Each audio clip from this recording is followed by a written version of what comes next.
Our next speaker, David Adair, is a nationally and internationally recognized leader and expert in the field of space technology. He has been involved in both, in corporate America. He sees things from the industrial side of things. He has frustrations about what hasn't happened and what has happened, and he has a lot of important information to share with you. So let's welcome David Adair.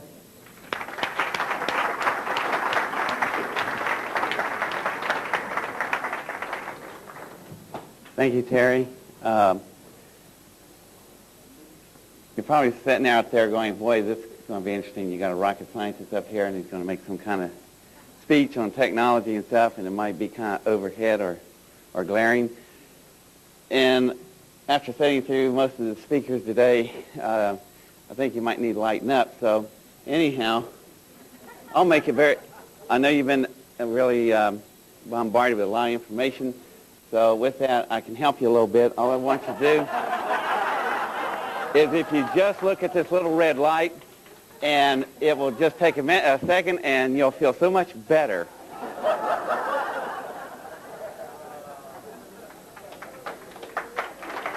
Yeah. Man, I'm telling you. Yeah. See. Well, I could, there went, somebody's back there going, no, I want to remember my mother, So, anyhow, I'm David Adair, and I work in the commercial side of the space program. And this is where we get to make the disclaimer real quick. Do not get me associated with NASA. NASA and I get along about as well as the Arabs and Israelis do. The reason because of that is that we're in the business of commercializing space, and we make products out there that you can utilize in your everyday lives. The type of stuff that I do is called TTC. I'm a technology transfer consultant. Well, gosh, what is that? That's a person that takes the technology that's designed in the space program, then we redesign it and we put it into the commercial sector for applications that have absolutely nothing to do with space. And you're probably sitting there going, well, that's still kind of foggy at best. So let me give you an example of what we do. Let's say right here we have an astronaut that was out in orbit, like John here, John Glenn, in the 60s, and we want to know what they were doing out in space physically, because you got an astronaut out there, the doctors are standing on the ground, they want to know how they perform and function. So we hook these little sensors right here on the astronaut so we get pulse rate and blood pressure and respiratory function, we get all the vital signs. And then all the data and information is sent back to the ground by telemetry, and everybody looks at it, reading at it. The doctors look at the scopes and say, boy, the astronauts are fine, so we get along just well. However, we walk in and we take a look at that and we go, gosh, you know what we can do for a transfer? So what you have now, you just had a head-on collision out here, and your friends or family or relatives are dying from the impact. The paramedics come sliding up to the crash scene. They got these two little suitcases. They open up the suitcase and they hook the leads to the people. The information is sent back to the hospital from the paramedics, and the doctors look at the information. They look at the scopes, and they're looking at the blood pressure, respiratory function, and all the vital signs. They'll tell the paramedics what to do to stabilize that person and get them to a trauma center, and that's where those suitcases came from. That's technology transfer. And you might think, well, that's pretty neat, but hopefully I'll never need something like that. What else does affect my life? Well, there's a lot of things that we've done, about 17,000 products worth of things. Another example is, in the Apollo days, the astronauts finally got around to eating some solid food in the packages. Prior to Apollo, like Mercury and Gemini, they ate toothpaste. I'm serious. Imagine onion liver flavored toothpaste. Yeah, well, the astronauts had the same reaction. After about, up in Gemini program, you were up there for 14 days. So after a while, you got kind of hostile about this stuff. So they were saying, man, we want a hot meal. And we're standing there going, well, sure, we'll just heat up the food and cook you like the food in the oven, you got something no bigger than a broom closet. So we came up with a package deal where they could eat food. Now think about that. They're eating the food, and when you fly the moon back in those days, it was 3 days out, 3 days back, a couple days on the moon, 6, 7, so you're like a 7 or 8 days mission. So after about 3 days of eating solid food, what's going to happen, y'all? something's got to give, you know, and there's no bathrooms. And one other problem, everything floats. It's weightless up there. So they wore diapers. And we had to create a material that could absorb the nasty stuff off of them and still keep them dry, and it can also handle this stuff without floating away. We call Johnson & Johnson, you get disposable diapers. That's where they came from. Okay? All right, now you're starting to get the picture. That's technology transfer, and that's kind of, well, that's pretty much what I do on a daily basis. However, I have a lot more projects which you're going to see. I guess there's several things. I know there's going to be a lot of questions out there. I don't have enough time to answer everything. I can't possibly go through this entire program, this one right here. So I will try to cover as much as I can and give you answers on a lot of stuff. But I think one thing, so bear with me, I'm going to skip through the program to certain areas and related to some of the things that might be of interest to you. So let's back up to one thing. Back in my earlier days, when I was 12 years old. And this is how I got started in the whole process of the space applications arena. I started off building rockets. And I was kind of a weird little kid, I guess, because when I was 7, 8, 9 years old, I was working a new type of mathematics that we were doing propulsion systems with. And I really didn't even know exactly what type of math we had because it was kind of different at that time. And it's what you call today quantum mechanics. So I was working it in 1966. So out of this type of mind-bearing of myself, I built my first rocket. So I go to launch my first rocket out of the backyard in the rural areas of Ohio, out in the cowfield areas. So I'm at the end of the yard, and I launch my first rocket, and it leaves at 3,500 miles an hour. It travels 122,000 feet, which is in just short of the ionosphere. And so when this thing roars off, it burns a hole in the ground about the size of this room. I'm standing there watching this thing go. All my 12-year-old buddies are with me, and see, we weren't even allowed to play with matches. They weren't. This thing goes roaring off, and you can hiss so loud you can hear for miles. So I turn around and look at my friends, and there's nothing but dust there. My mother comes out of the house. She sees this thing just huffing and puffing. It's just burning a streak to the sky. And there's this yard smoldering, and she's looking at me, and I'm standing there, and I'm going. First thing she asked was, "Where's your friends?" I went, "Somewhere in the next county by now." I didn't see them for a week. So that's when I told my mom and said, you know, what is it about me? I'm so weird at times.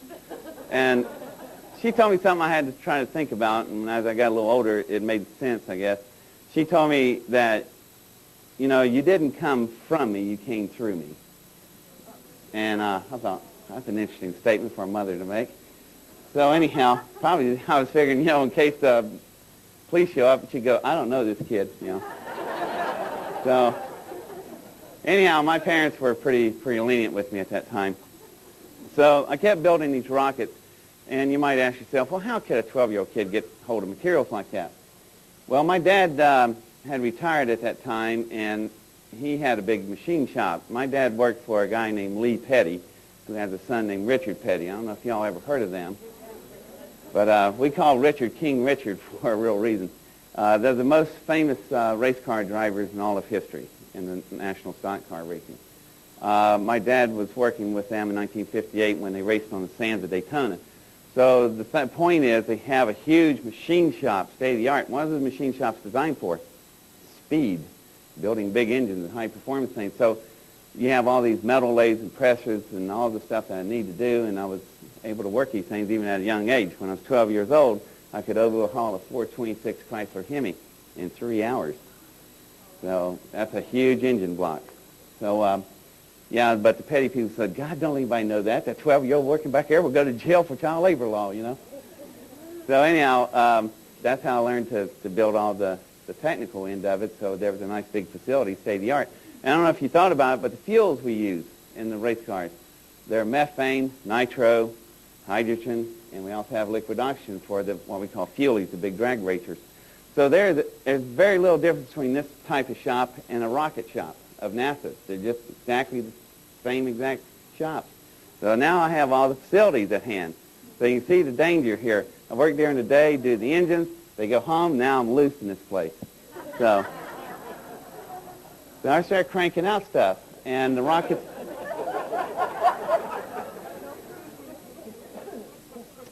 start getting bigger and bigger. And why not? It's all laying there, So anyhow, I can tell y'all like this. By the way, let me bring you, I'm from Georgia, so y'all is kind of a phrase we all use. But let me give you proper English here. Y'all is singular, all y'all is plural, okay?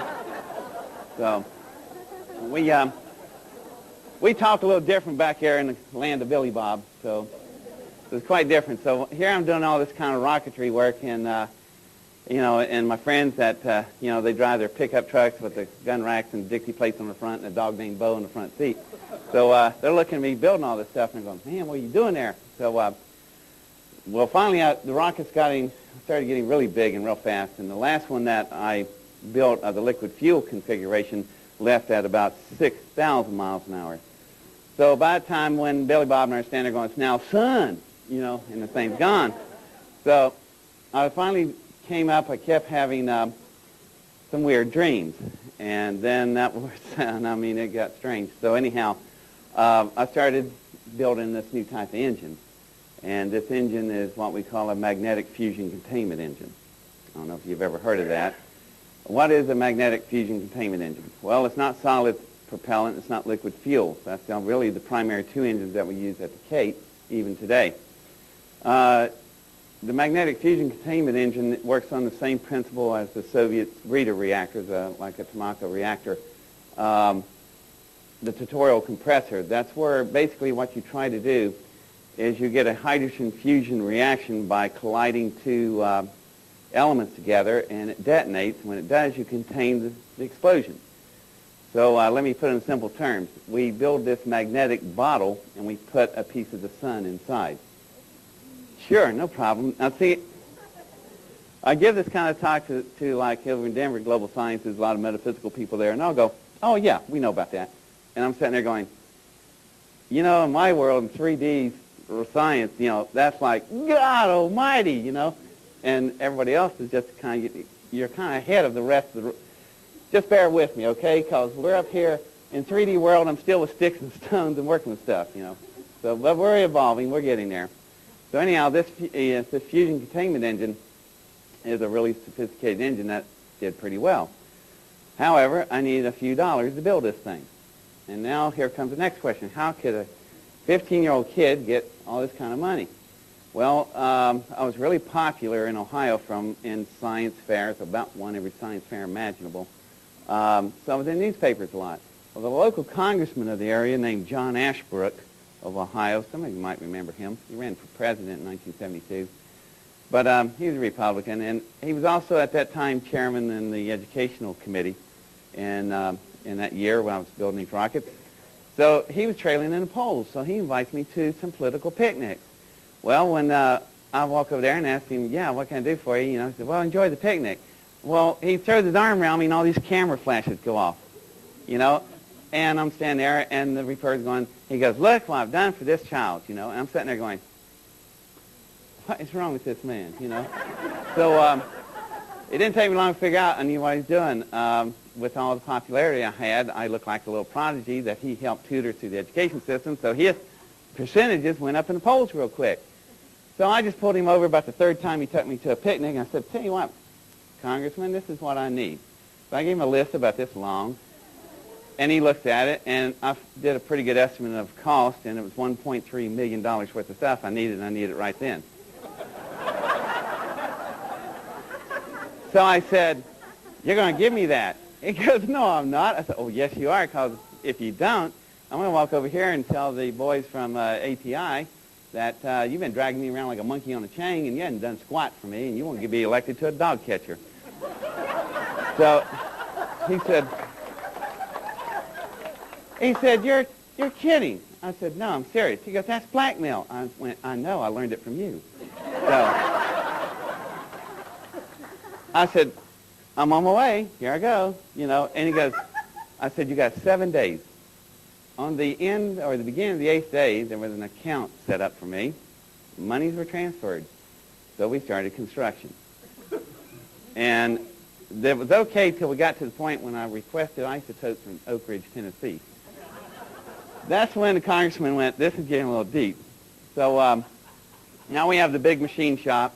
Now we have funding, and I have the knowledge. You put all that together, and guess what that creates? A rocket. So I also had, kind of government help to get necessary resources. So at this point, we were living in Mount Vernon, Ohio at the time, and it's 1970. And we're about to complete the thing, but I still run into some problems. So anyhow, the congressman realized, boy, this is, you can't launch this 10-foot rocket. It weighs 2,000 pounds. This thing, the cows, that's another story, cows. Cows were around me all the time. See, the farmers had 4 big farms that hooked together and where they all connected in the center corner lot, right dead center of all 4 of them. The 4 farmers went out there and dug a big pit with a backhoe and a dirt ramp down there, and I would launch out of this pit. Okay, so that was my silo launch. Okay, so this is prior to the big one I just told you about, but I thought you might want to know something about the cows. Somebody said, God, tell them about the cows. So anyhow, I would be down these pits building these rockets, and all these cows would come up and look down. So you look up and you got all these heads going, So I'll be sitting there working. I got to where I started calling. I named them, and I could just talk to them. How's it going? And when they see me walk out of there slow, they would all back up and move way on back. If they ever saw me run out of there, they all ran real fast. Because cows are not dumb, y'all.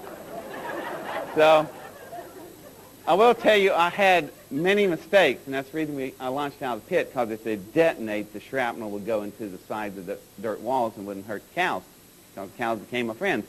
So anyhow, about the only friends I had at the time. So anyhow, I was okay until I decided before I build this big one, I wanted to try one other type of technology called cryogenics upper stage, where we have up multiple stages. Okay, well that's not hard. Yeah, I'll try it sometime. It took NASA 25 years to figure it out, and the Soviets never did. So anyhow, I built one, and I found out why there was such a problem. This rocket come roaring out of there, and all the cows had moved back to where they normally would stand. And they all kind of collected over one herd when normally I do these launches, so they all stand there and watch this thing go up. So this 2-stage rocket come out of there, and what happened was the first stage ignites, and it's coming out of the pit, but all within a millionth of a second, the second stage ignites also, kind of like a sympathy paint. So you got a rocket coming out, so when the second motor lit, it blew the first stage back down to the pit, which exploded. The fireball came up and turned the rocket on its side, which just cleared the opening. Okay, now there's this rocket about this tall heading right across about this high off the ground straight for the herd of cattle. And I'm standing there going, oh, God, gee, please, somebody do something, save me. Save the cows. And no sooner I could get that said, this thing is skipping right across the ground right for him. And it noses right in about from here to that wall from all the cows. And with the nose stuck in the ground, the engine wide open, the vibration is just a little severe. Ruptures the fuel tank, this thing explodes, and it blows a fireball about the size of a small house. So all the cows are standing there, and they see this big fireball, and I can see their faces, their eyes like this. So all the cows doing about face in one big herd, and it's a massive stampede, except for one cow. That's on the far side of the herd that didn't see anything. And she's looking out in the other direction, and this cow just disappears under the stampede. So I run over to that cow, and this cow is dead. I mean, it's all busted up, And I'm sitting there going, oh, God, I've killed this cow, Farmers come up real quick because they heard all the commotion, the fireball, and they said, are you all right? And I said, yeah. And they're looking at that cow, and they go, that cow don't look too good, So they went back, got the front end loader, come back, pick up the cow, and we went back to the farm. And I'm really worried because I thought, God, all the farmers going to throw me off the land. I won't have my neat launch facility. Daggone, this is a bad day. So they throw a chain around the cow, and they hoist it up on this big tree limb. And He said, David, normally we take cows to the down to the slaughterhouse and they take care of stuff, but see, we don't have time for that. But there's not time because we got to get all the blood out of it and everything. So anyway, we want you to dress this cow. And I'm sitting there going, why would I want to put a dress on this cow? So farmers back here with tobacco plugs almost swallowed it, trying not to laugh. So about that time, I'm looking at the poor cow hanging up there, and I hear behind me this, and they give me this chainsaw. Well, I turned about every color of the rainbow through the 4-hour process, and I ended up doing it, dressing this cow out into steaks and everything. But anyhow, we ended up with a third cow for free because they had such a great time watching this, and I still got to keep my lunch facility. So there's the cow story, and not very many people get that story because I really don't take time to tell that thing for obvious reasons. Anyhow, back to when the Oak Ridge, Tennessee thing came up, that's when this interesting guy got assigned to me there. This man's parents lived in the town we lived in Mount Vernon, Ohio, in 1967, and you can check out his biography book, and this is all in the back of it. I've got a paper trail as big as this room. It's easy to track all this stuff. So anyway, this man's name, he was retired at the time. His name is Curtis LeMay. You ever heard of him? 4-star general, Air Force general named Curtis LeMay, former Joint Chiefs of Staff fellow, a little bit kind of important guy at that time. But he was retired and he hated retirement. So since he was there visiting his parents all the time, and just so happens my mother was an LPN and she was their caregiver. So he knew about me, and then the congressman got involved and he became my project manager. So he introduced me to a place called Wright-Patterson Air Force Base in Dayton, Ohio. That's where we take the rocket, and we go down there, and they look at that thing and go, holy smokes, they're expecting something like this, right? There's an 18-wheel semi with this thing on the back of it. So they said, we can't launch this thing here. I said, well, I know that. So sometimes the Air Force states the obvious, you know. So they put us on a C-141 Starlifter, and we went to White Sands, New Mexico.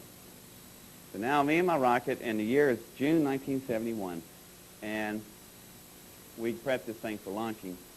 And so I just, they get it out on a pad about 12 miles from us, and I was just thinking to myself, 12 miles. Well, if the fail-safe systems should not work and this thing has a malfunction, we will get, for about a millisecond, to see the sun on the surface of the Earth. And then about 2/3 of New Mexico will look like the surface of the moon, because it will be a fusion detonation. So I had no way of testing this engine, y'all. So I'm sitting there going, I hope this thing works. So, and the colonel that was with me, he didn't catch the humor of it. He asked me, what if this engine should malfunction? Any radiation problem? I said, yeah, but you won't have to worry about it. And I also told him, I said, if it goes wrong, do what I do. See that big wall behind us? Go like this, and it makes the neatest shadow as you vaporize. He didn't catch the humor in that. So anyway, the rocket was launched, and it took off, and it did a tremendous launching. And I'll try to make this brief because we've got a lot of stuff to go into. But anyway, the rocket takes off, and when it does, it's not a normal launch, y'all, because it's not a normal engine. They're expecting to see, flames come out, and there goes the rocket. How nice, right? Well, it's not going to work that way. See what happens? The flames pour out of these things, and when that field opens up on that plasma drive manifold, what will happen is we'll put an orifice out there in the force field, and what will happen is that little orifice, what we call SI specific impulse, which is the heart and soul of a rocket engine. So when the fire comes out of there, when that little orifice opens up, at that moment, the fire will go from red to kind of a bluish, and then it goes to a white color, and then it'll snap like a welder's arc. You ever seen a welder's arc? You can't see it, it's so bright. What happens is that when the flames come pouring out, there was this snap, and then there was this white arc, or just like a welder's arc. What that was, the surface of the Earth is now looking up in the rocket engine to the face of the sun. Power of the sun is there. Have you ever seen a bullet leave a rifle barrel? That's what the rocket looked like. You never saw it. It was gone. However, it left a few things behind as it left. Actually, it didn't leave it behind. It took it with it. There were such speeds involved, it rips a hole. It's like a white tornado all the way into the sky.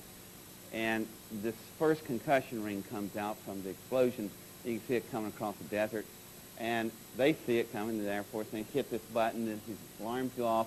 People hanging on stuff out there. The concussion comes by, and they look like flags in the wind. So they go, what is that? And there's a white tornado-type thing, and what it's done, it has left so fast, it has ripped a hole in the atmosphere all the way to space. So what you have is a vacuum of space now looking at the launch pad through this tube. So guess what it does? Like soda through a straw. You know, there goes the launch tower, there goes the pad, equipment, all going up in there, and I'm going, wow, I didn't expect that. So, in nature, Mother Nature hoards a vacuum. So what will happen, the planet will just slam the atmosphere shut, and it starts at the least point of resistance at the top and comes down. So it's like you squeezing toothpaste out of a tube, right? Well, anyhow, atmosphere slams shut, so here comes back the pad and launch tower, hits with such a kinetic energy force that there's a second detonation shock ring. Notice there are people, I'm looking out the window, notice people going like this. They look out and they go, God, you know, they hang on. Second shock wave. So by this time the colonel's going, is this normal? I'm going, I don't know. I haven't never done this before. So anyhow, I was told to program this thing to land 656 miles northwest of where we were, which I thought was a little odd because on trajectories, I could drop that thing right back on your little head. So we wouldn't have to walk very far. But they said they were real tough about that. I said, sure, fine, whatever. So we drop it, and it lands, and they said it's coming right down where they want it, okay? So NORAD was tracking it, and, well, that was another thing. See, when that thing was gone and nobody saw a rocket leave, they thought it blew up. Well, this red phone rings over here. So they walk over and pick up the phone. You hear this man going, what's going on? You know, and you hear him on the red phone. He goes, there is something at Mach 8 and still accelerating, heading to the ionosphere. That's 8,654 miles an hour, but it did it in 4.2 seconds. So I built the fastest rocket on Earth at that time, and you can check with the Air Force. I won the most outstanding in the field of engineering sciences at the age of 17 from the United States Air Force.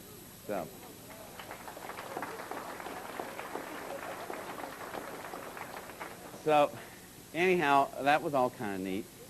But the guy on the red phone's going, man, do you know it's coming right down where it's supposed to? Do you guys know what's going? They go, yeah. Okay. So they tell me we're going to go to the recovery area. All right, that's going to take us.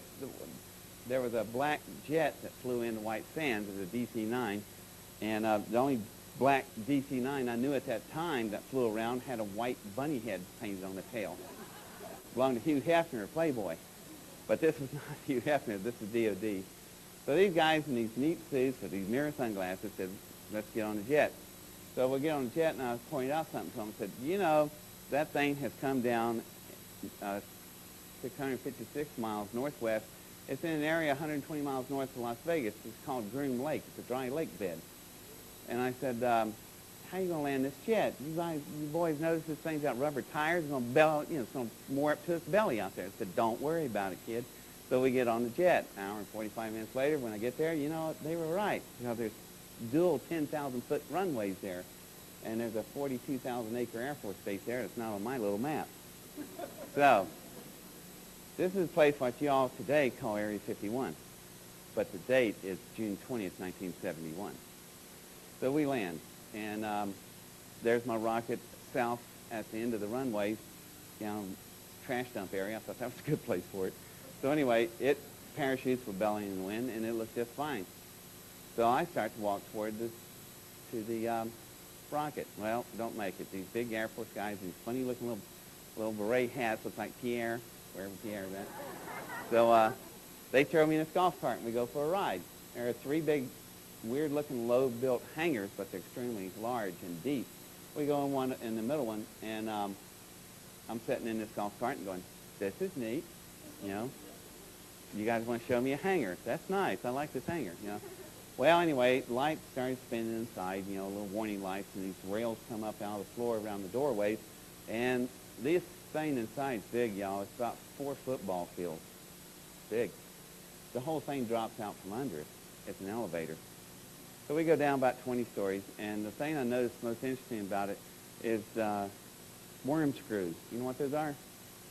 Worm screws is the thing that turns your lipstick in your lipstick. You turn that thing, the lipstick comes out. If you take it apart, you'll find a little thing that looks like a screw in there, and that's how you make things go up and down. It's called a worm screw. That's what makes your lipstick work. However, this is a little bit bigger than the lipstick case. These worm screws, about the size of the quarter of this room over here, each of them.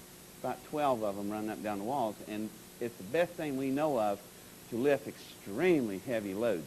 Because it's better than any chains, cables, wires could ever achieve. So these things are going down, these big worm screws, and we get down and the floor levels out, and now we're down at this big, huge hangar type thing underground. I'm going, wow, this is neat. You know, I thought I knew some stuff about the Air Force then. You know, I was real buff on that. And I don't recall them having an underground hangar anywhere. So anyhow, it's a big arc-type roof. It's all concreted in place. It has a corrugated type surfaces. And all the workshops and offices and buildings are built flush in the walls, so they leave the big center bays open. So we drive down through this thing, and there were some neat planes in there. There was some of the experimental planes I recognized. There was, at that time, it was 1971. And I remember they just had a thing called an SR-71, a Blackbird. So there was a Blackbird sitting there. And there was a couple other aircraft even today I didn't recognize. They looked like a teardrop. I have no idea what those things were. So anyhow, we ride in the golf carts. We're going down until we get to a big work bay area, and there's big side doors, and they open the doors, and we go in this work bay area. And there's a neat-looking thing sitting in there, and it's big. It's about the size of a school bus. And it's under these covers, and they pull these covers back. And I'm going, holy smokes, it's an electromagnetic fusion containment engine. Now mine is about the size of a football. This thing's about the size of a school bus. And I was kind of disappointed. I thought I was kind of ahead of everybody. And I'm going, holy smokes. Now Apollo 14 was about to leave the Cape at that time. So what are we using as the Cape? Liquid fuel rocket engines. So I asked them, if you guys got this, you know, why are we using liquid fuel rocket engines? These fusion containment engines are much better. And they're going, well, we're just working on this engine, son, and that's why we brought you down here. We need some help with this thing. Since you seem to have a small one that's built just like it, and it just landed up here, and it works really well, this one's all busted up, and we'd like for you to tell us some things about it. And I'm going, well, if it's your engine, you know, why am I telling you about it? And they go, well, see, we have people working on it, but they're not here right now. And I'm going, I went, you know, are they on vacation? They go, yeah. Oh, I'm 17-year-old, you know. So, and then he said, yeah, and since you seem to be really good at this type of technology, we'd like for you to give us a hand with it. You'd like to help your country, wouldn't you, son? I said, yes, sir. You know, I listen to Nita Bryant, you know. So I said, I need to crawl up on this thing, get a good look at it, and so I walked over toward the engine. I was saying to myself, these are no good lying, no good to you, because I knew that there's something wrong about this story. So we get near the engine. The way the room was lit was really interesting. You ever seen a paint booth when you paint a car? You ever looked at the lights? The lights are built in a rainbow fashion the whole length of the area. That's so you don't have any shadows. Because if you spray and you get a run, you got a shadow, you might not see it, and you mess up your whole car in a paint job. This entire room is lit the same way. There's no shadows anywhere. If you hold out your hand right now, you'll see shadows. The reason they do that, that's a great idea for a lab, because that way you can work on something without, you know, moving lights around to see what you're working on. So that caught my eye. I thought, wow, this is a really neat room the way they have it lit. So when I get near the engine and I get ready to, you know, get on the engine, as I put my hands right next to the engine, there's shadows. And I'm going, there's no shadow on the floor. There's a shadow on this engine. How's that working? I thought, wow. So I didn't think much about it until I put my hands on the engine. Now, some of the alloys in this engine was really interesting. There were some areas in the outer panels that are almost translucent. And when you touch them, you can see all this neat little waves coming off your skin and moving through the alloy. And I pull it off and it stops and put it back on and go, wow, that's neat. Heat recognition alloy. You know, I knew that we might get that one day, but I didn't think it worked that good. You know. So anyhow, I'll crawl up on this thing. I'll take a look at it. And what has happened as I get on top of it and walk toward the center, there's a big hole there. And what has happened, this thing has suffered a core breach. Now, the core breach in these engines is a little bit of a severe situation. The internal combustion heat of the engines, of these type engines, run around 100 million degrees centigrade. You can toast your marshmallow there, y'all. So anyway, when the field dropped and this blast center was, all the alloys exposed to this heat, it vaporized, so it's blowing out in a 360-degree pattern. But there's a fail-safe system the way we have it built, because when these things converge, the manifold will shut down in a nanosecond, billionths of a second, so the blast stopped. So it just burned out about a four-foot diameter section and stopped. So I thought, wow, the fail-safe systems work. So anyway, you know, by the time I looked at all this thing, and there was another thing interesting about it. You know what that would be? No wiring. Now, why would that be interesting? My engine had about 2 miles of wiring on it to get all the necessary data and stuff flowed to the twin particle accelerators. If you ever seen old pictures of Fat Boy, the atomic bomb, you remember the thousands of wires hanging on that thing? If you owned a soccer ball in 1945, he would have been locked up and buried under a federal prison forever. You know why? A soccer ball would have been top secret. Because the soccer ball is designed a Fat Boy. The way the geometric patterns are shaped, that's where you put all these wires, which fires these explosives in a 360-degree pattern, crashing everything into each other to split an atom. Okay? So, this thing had no wires. And I'm going, wow, this thing's got no circuitry. How is this thing working? So there's these thousands of tubes running all over the engine, cascading, and there's a big stem running through the center with all these others raining out over it. And I went, I've seen this pattern before. And I went, I know what it is. It's like a brain stem. It's like a brain stem with all this cascading piping all over this engine. That's the circuitry. Yeah, I don't know. I guess we didn't figure it out at the time. But anyway, while I was looking at it, I thought, boy, this is a fascinating, interesting design.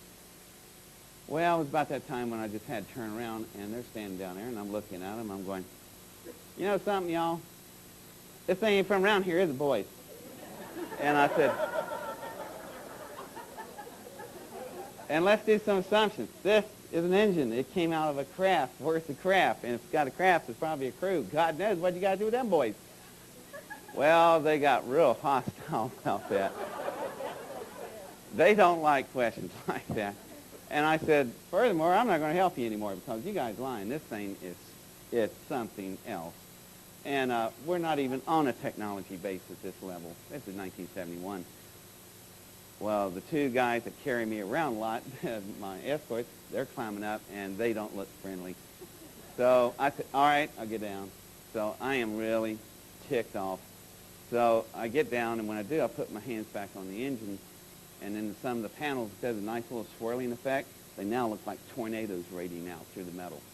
And I go like that, and go like that, and I went. So I get off the engine. Now we're riding back up to the surface, and I started thinking about that, and I just realized what that was about. That thing is a symbiotic engine. You understand what a symbiotic engine is? For those who don't, let me enlighten you. A symbiotic engine is an engine that can merge with a different type of external force or entity. What the pilots would do in a craft like that, when they sit down in it, they strap on a hat or whatever they do with a suit, bolt into the seats, and the pilot and the engines merge together in a symbiotic relationship. Remember all the tubing going down across the engine? It's like a brainwave pattern.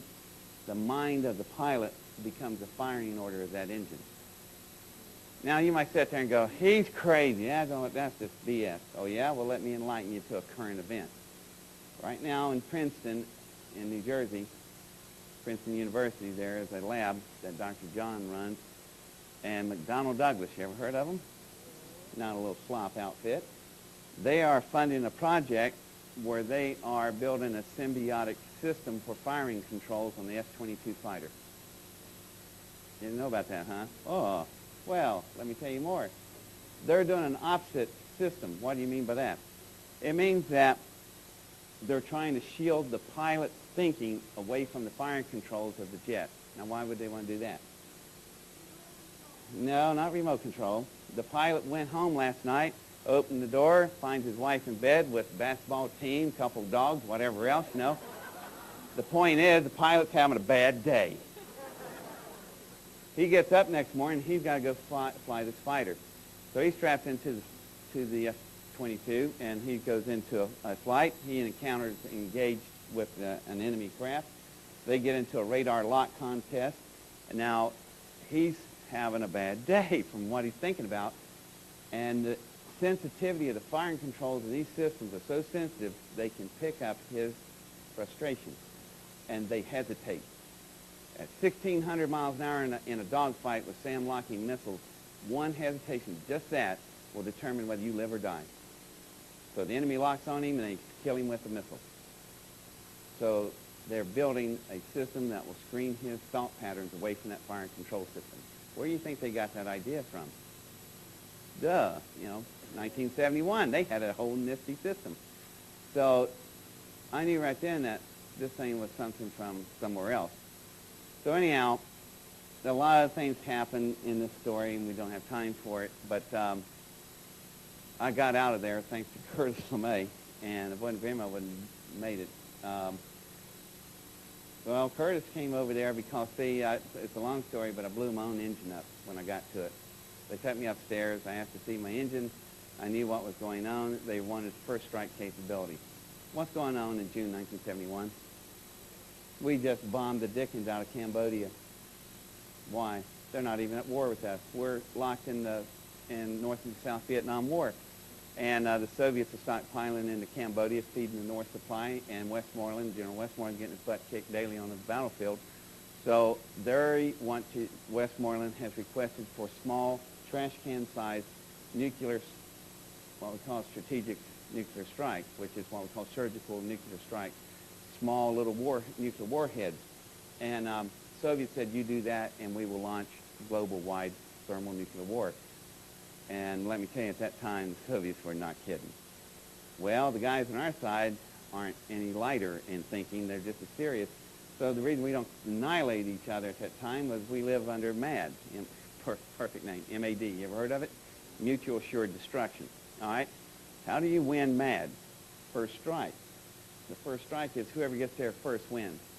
So guess what they wanted? My rocket engine. Put nuclear warheads on it, put it on our subs, park it off Siberia. The Soviets would not even see the blip on the radar screen. All they see is a white flash, and that's the end of it. We win. And when you do, you win the world. Whoever wins MAD controls the planet. So they're ready to go for first strike. And I couldn't let them do that. So I did my rocket in. So how could you blow up a rocket when you're just a 17-year-old kid on a top-secret military base? You start crying. Simplicity gets them all, buddy.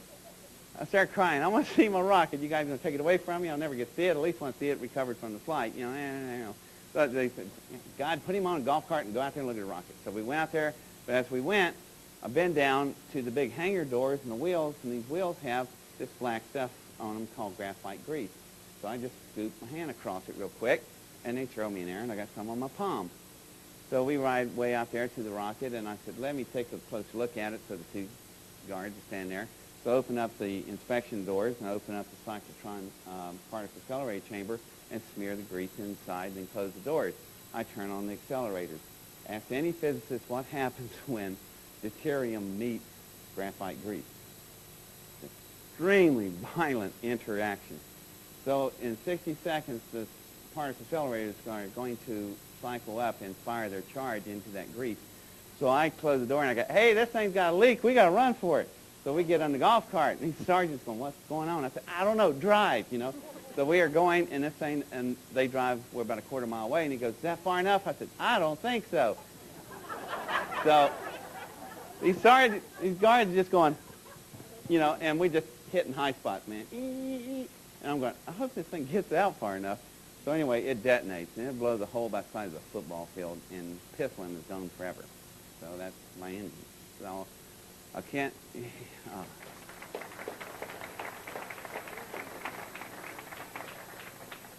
I didn't have time to finish the research on that thing, y'all, but let me tell you, what I just got rid of in 1971 was amazing because, see, this engine's really built for space, deep space launching.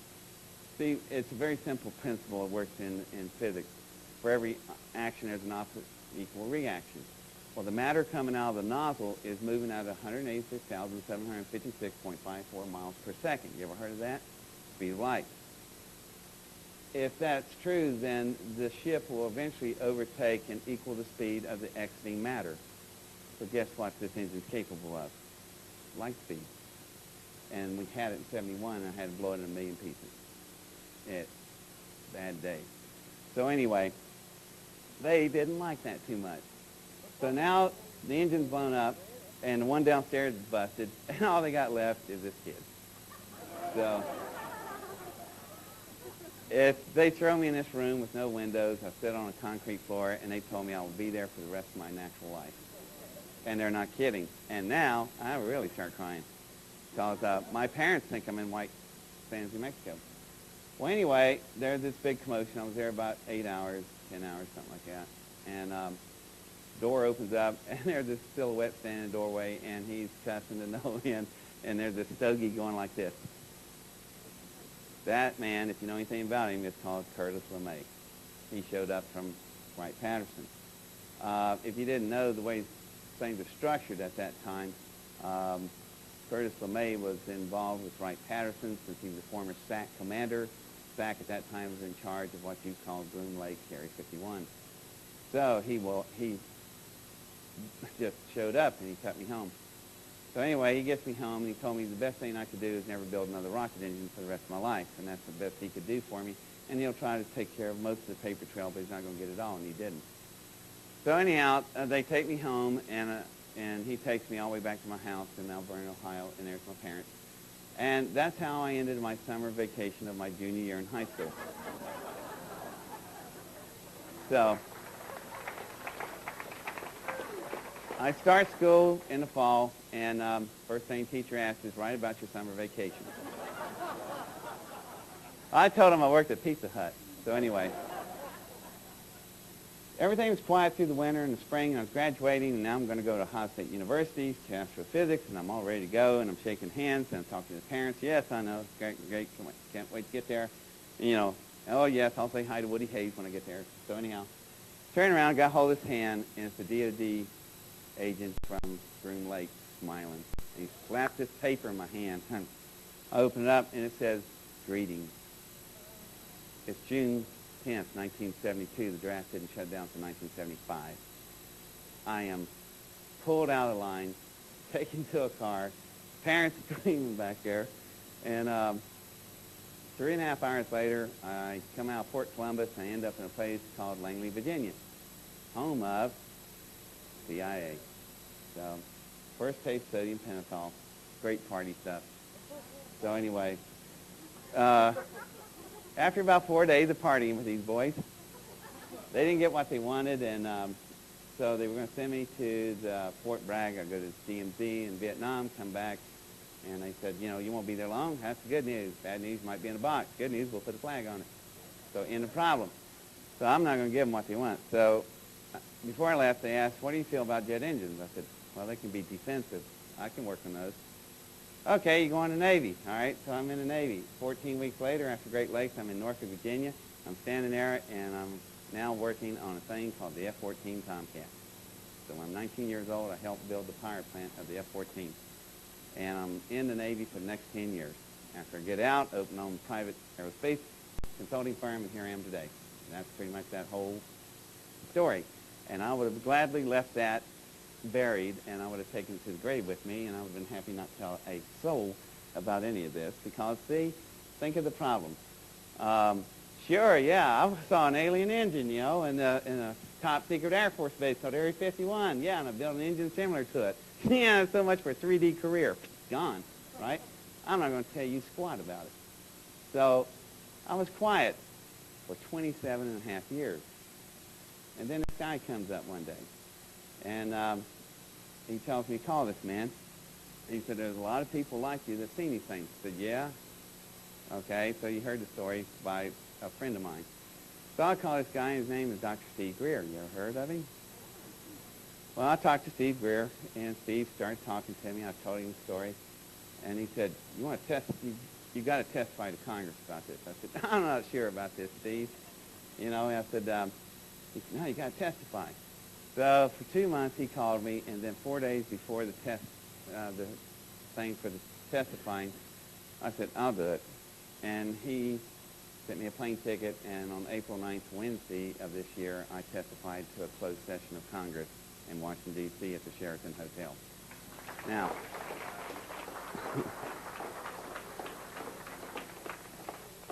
Now, we had some interesting times there in this hearing. First of all, Steve had us all set up, and we would get to where we could talk to the joint session. Sure enough, there was an awful lot of people there. And the deal was when we testified, we got into the particulars and the details of what we were talking about. And Steve was really had things pretty well organized. And so as we got into the hearing process, there was 13 of us, I think 12 or 13, and everybody that was there had seen, you know, blips on radars and chased them, and they had radar contact locked with the pursuit aircraft, and there was a lot of sightings and stuff. And I know to a lot of people that may sound disappointing. You know, that don't sound very exciting. Well, I got news for you. In the 3D world, we get pretty damn excited about, you know, UFOs locked on radar. That's a contact. So this is pretty significant because you got to understand a lot of these people in Congress hadn't heard about this stuff. Now, some of the old guys have. I guarantee you they have. But for a lot of them, it was new. The only problem I was having, though, I was the only one that was hardware contact at the time. And Steve has about 120-some witnesses that not only seen stuff I've seen, but way beyond things I ever saw. I just really saw an engine is all I saw. I've never seen a UFO in my entire life. Never seen an alien, no autopsies, okay, or any of that stuff. I'm not a UFO researcher, never have been, never will be, okay, like 7-Up, you know, never have, never will. So don't think I'm out here to do UFO research. I'm not. I'm a space transfer consultant, and that's where I'm at. That's what I do for a living. However, I didn't work at Area 51. I had a one-day experience, all right? So don't come up and tell me, you know, he's worked there for 25 years, right? Wrong answer. So it's just one thing. I would have left it alone, and I would have been happy to do so. However, when I show up and I'm the only person there that's got the hardware contact, suddenly I know what a turkey feels like on Thanksgiving. So I'm going, whoa, wait a minute. So we got to testifying. I'm thinking about, man, how am I going to tell these people this? So I'm sitting there going, I sure hope I need something more tangible, you know, other than just sightings and stuff. I need somebody to at least give me something that could corroborate my story a little bit better.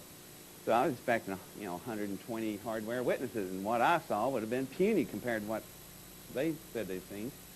So right before I got to testify, there's a guy that got in front of me. He's an attorney from Asheville, and he said in 1961, he was 18 years old. He was put in the basement of the Pentagon. He was an encryption officer where they do secret coding, decoding.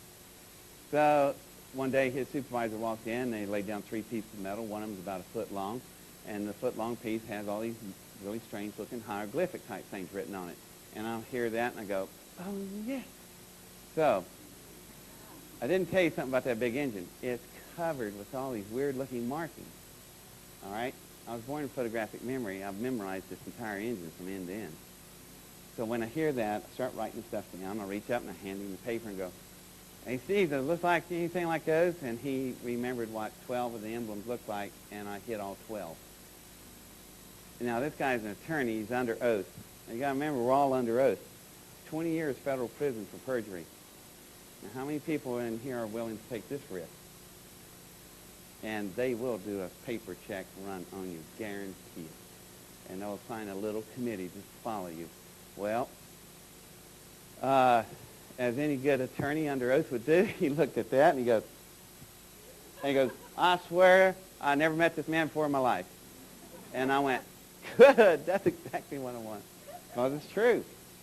So when I get up and I go, well, guys, how did I hit all these emblems on that piece of metal? It's simple. That piece of metal came off the engine. I was standing on top of it, and I was in the bottom of the Area 51 that you said don't exist. And that's how, so anyhow, everybody's going. So, you know, how could I do that? The mathematical odds are ridiculous. So now they had a real problem to struggle with.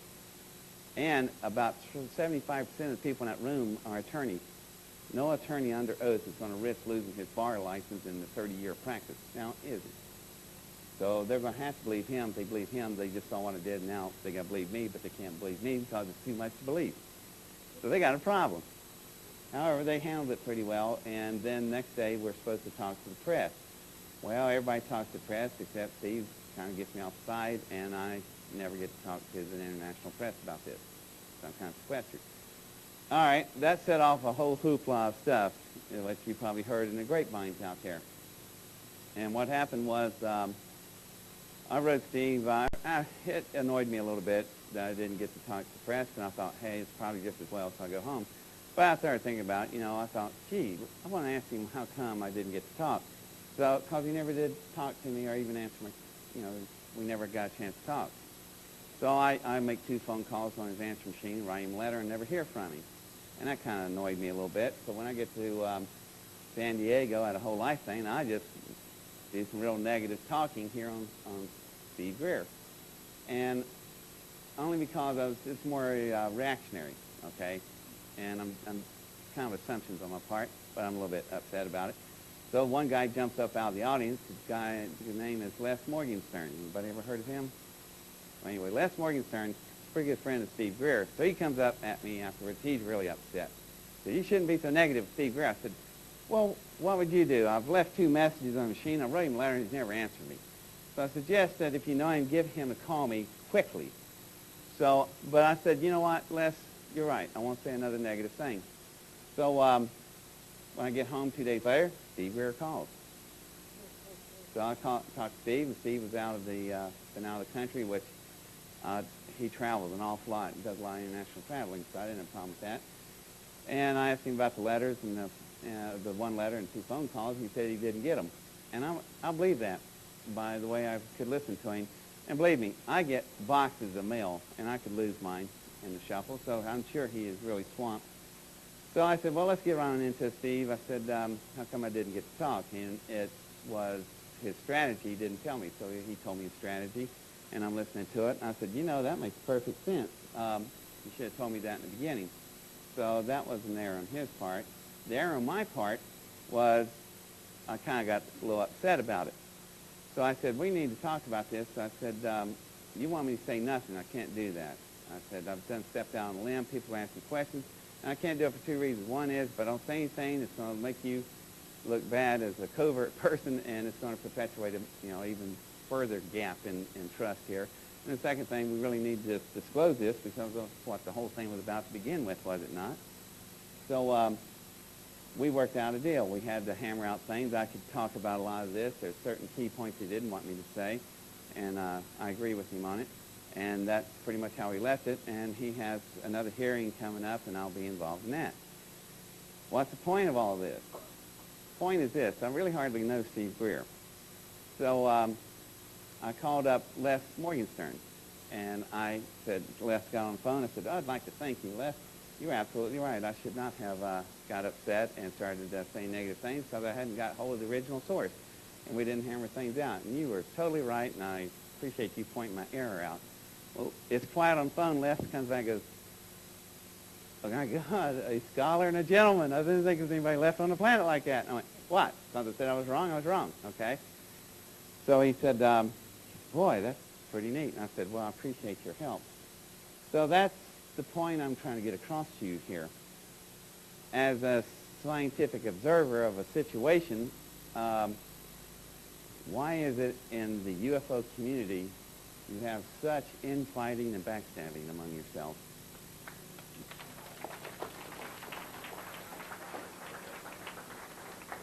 I don't even know Steve Greer that well. I do know he's a doctor. He's an ER doctor. And, but I do have 14 medical doctors in my family. So I know what I'm dealing with, okay? There's an ego problem there a little bit, only because they do remarkable things. They literally bring the dead back to life in an ER room. So you have to learn to appreciate that about them. So people say that Steve Greer's really egotistical. No, he's not. He's very highly educated. He's very capable, and that's just a natural thing that occurs with him, so I agree. But the point is this. I hardly know about him. Here's the guy that's in space sciences. There's a medical doctor, and we had a real touchy ego with everything from clashing egos or whatever. We talked it out. We worked through it. We came to a compromise, and now we're back on track, and everything's fine. If two people hardly know each other can do that, what is your problem that you just attacked your own friends and you're at each other's throats out there because the data don't match? So I would suggest to you that you shouldn't do that, and it needs to stop for a very good reason. If you want to break through that federal wall over there and you shine a flashlight on it, that's the way y'all are now. If you're splintered among yourself, when you become cohesive, you become a laser beam. You'll burn a hole right through it, and that's what you need to do.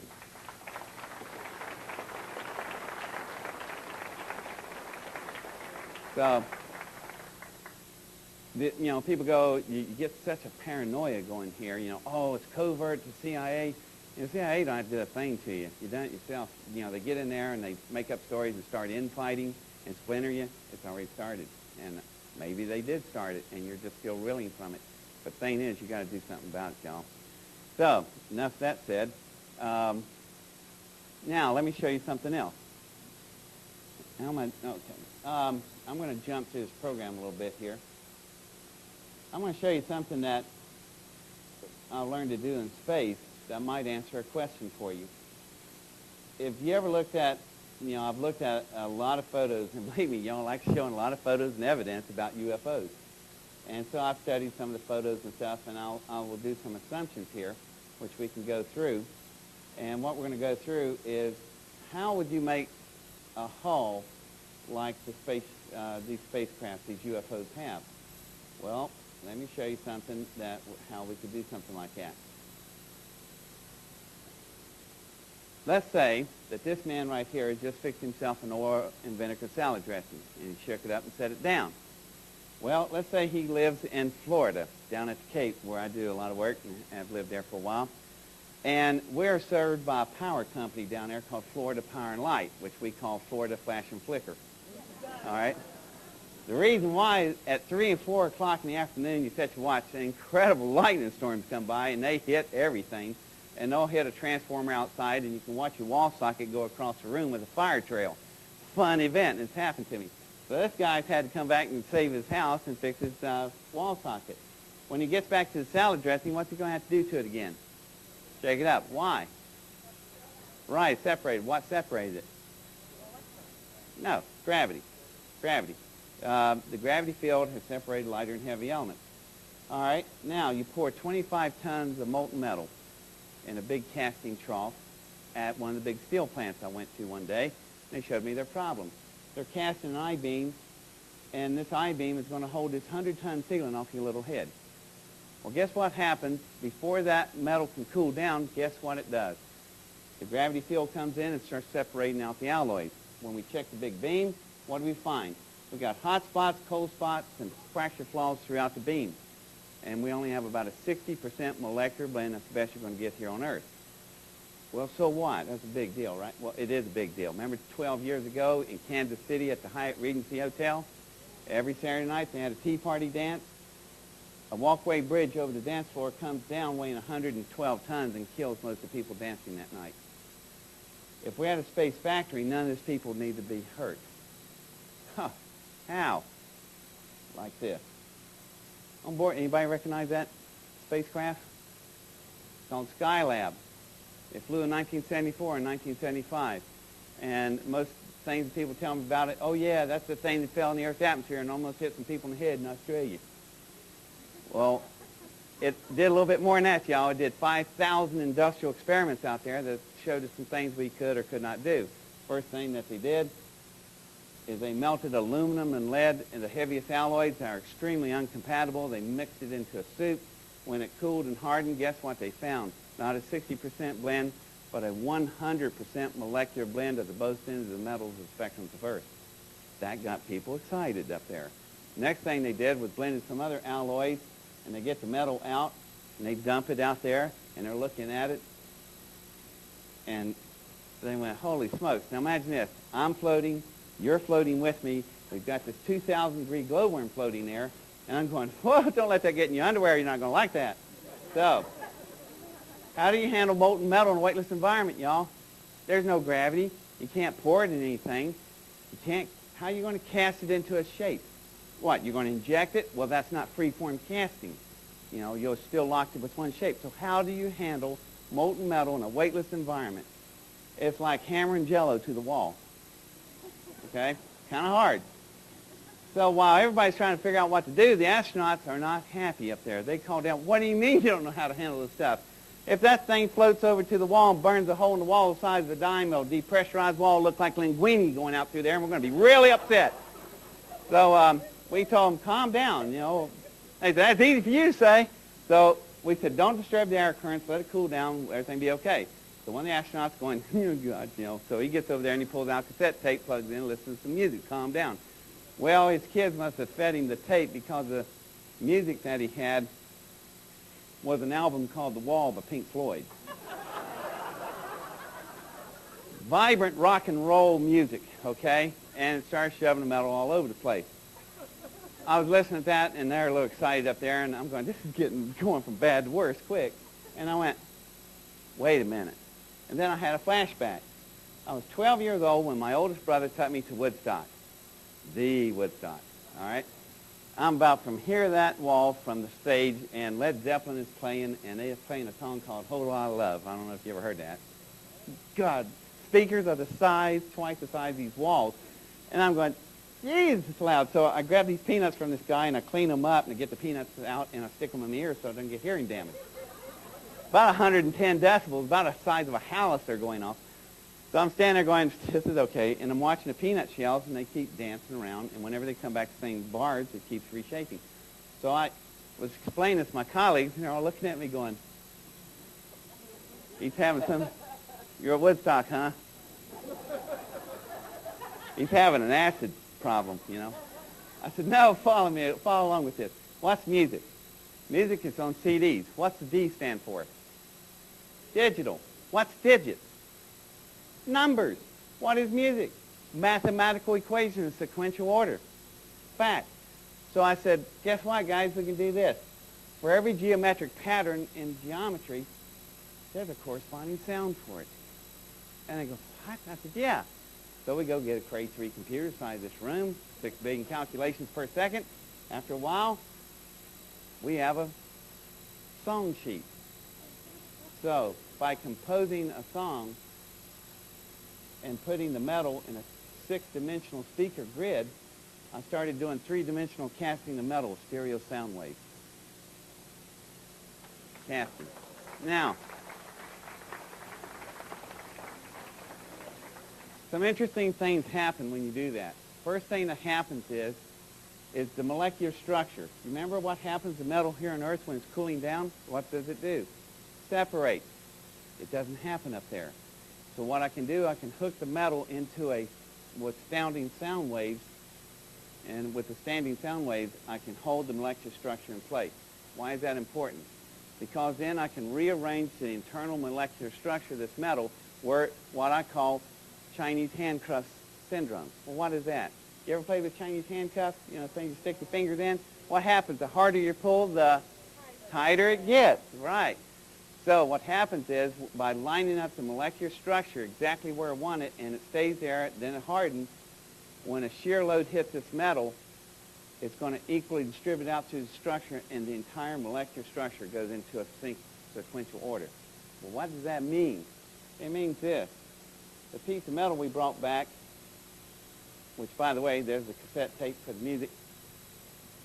That metal right there is no thicker than a piece of cellophane, or no thicker than my thumbnail, your thumbnail. But under stress loads, it has 1,000 times the strength of titanium, the hardest substance known on Earth. It weighs less than styrofoam, the same size, and it's crystal clear. Welcome to Transsteel of the 21st century. Now, it's also seamless. How do you cast a UFO spacecraft. Standing sound waves in free-form casting in a weightless environment. That's impossible to do on this planet and this technology at this time. However, we've just glimpsed at how it could possibly be done. Extremely lightweight, and the surface cohesion tension of it, surface metal, is slicker than glass. We're not science fiction, y'all, science fact. So now is a way to verify what you suspect. So, it's interesting how what I'm trying to do in this real world is starting to look more like metaphysics. And sometimes metaphysics now, people want to know about real science, and I'm getting confused because sometimes I can't tell one from the other anymore. So,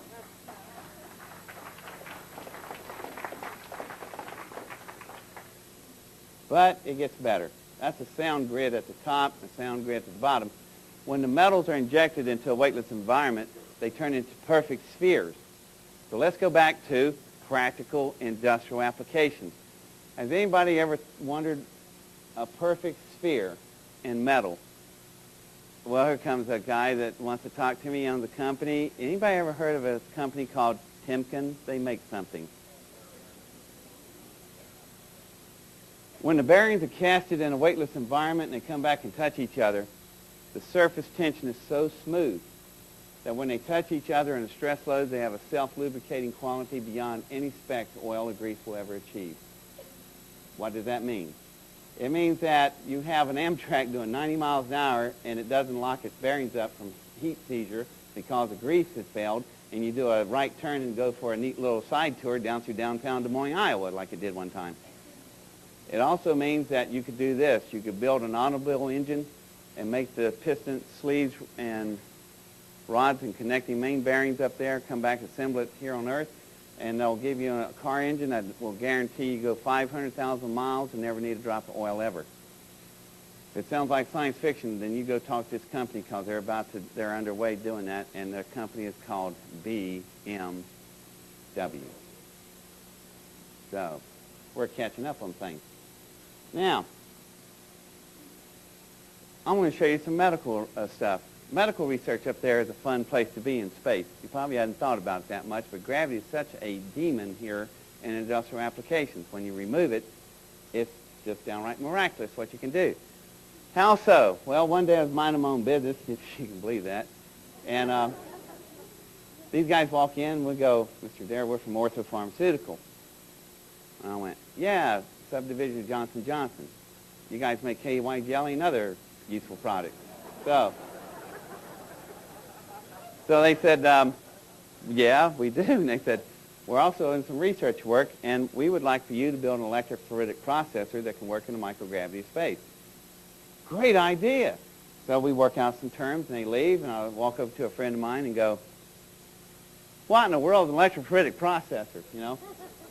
It's a device that in the hospital, the test area looks like a screen.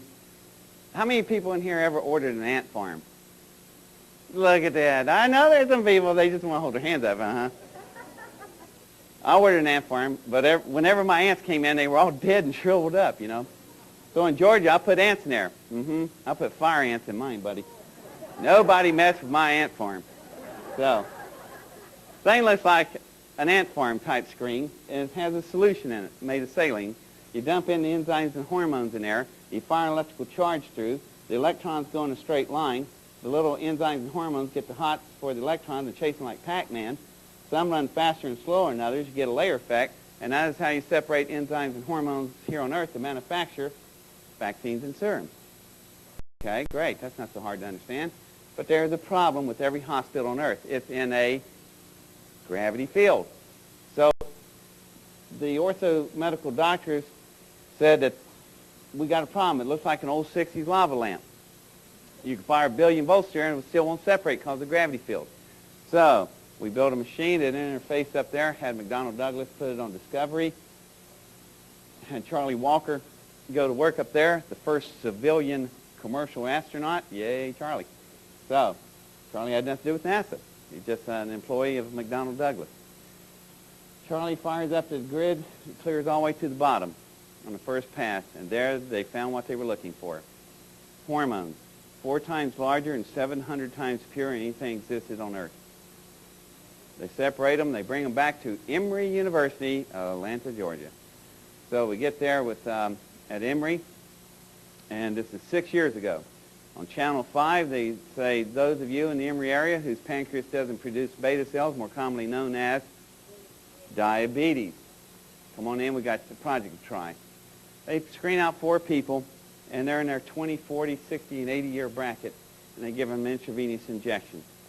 The space hormone with this purity works like a genetic encoder, a roadmap, goes straight to their pancreas, start a catalytic conversion in the pancreas, changes everything but itself, and after about years and years of being class 2 diabetics, these people lay their needles down, and they haven't had an insulin shot in 6 years.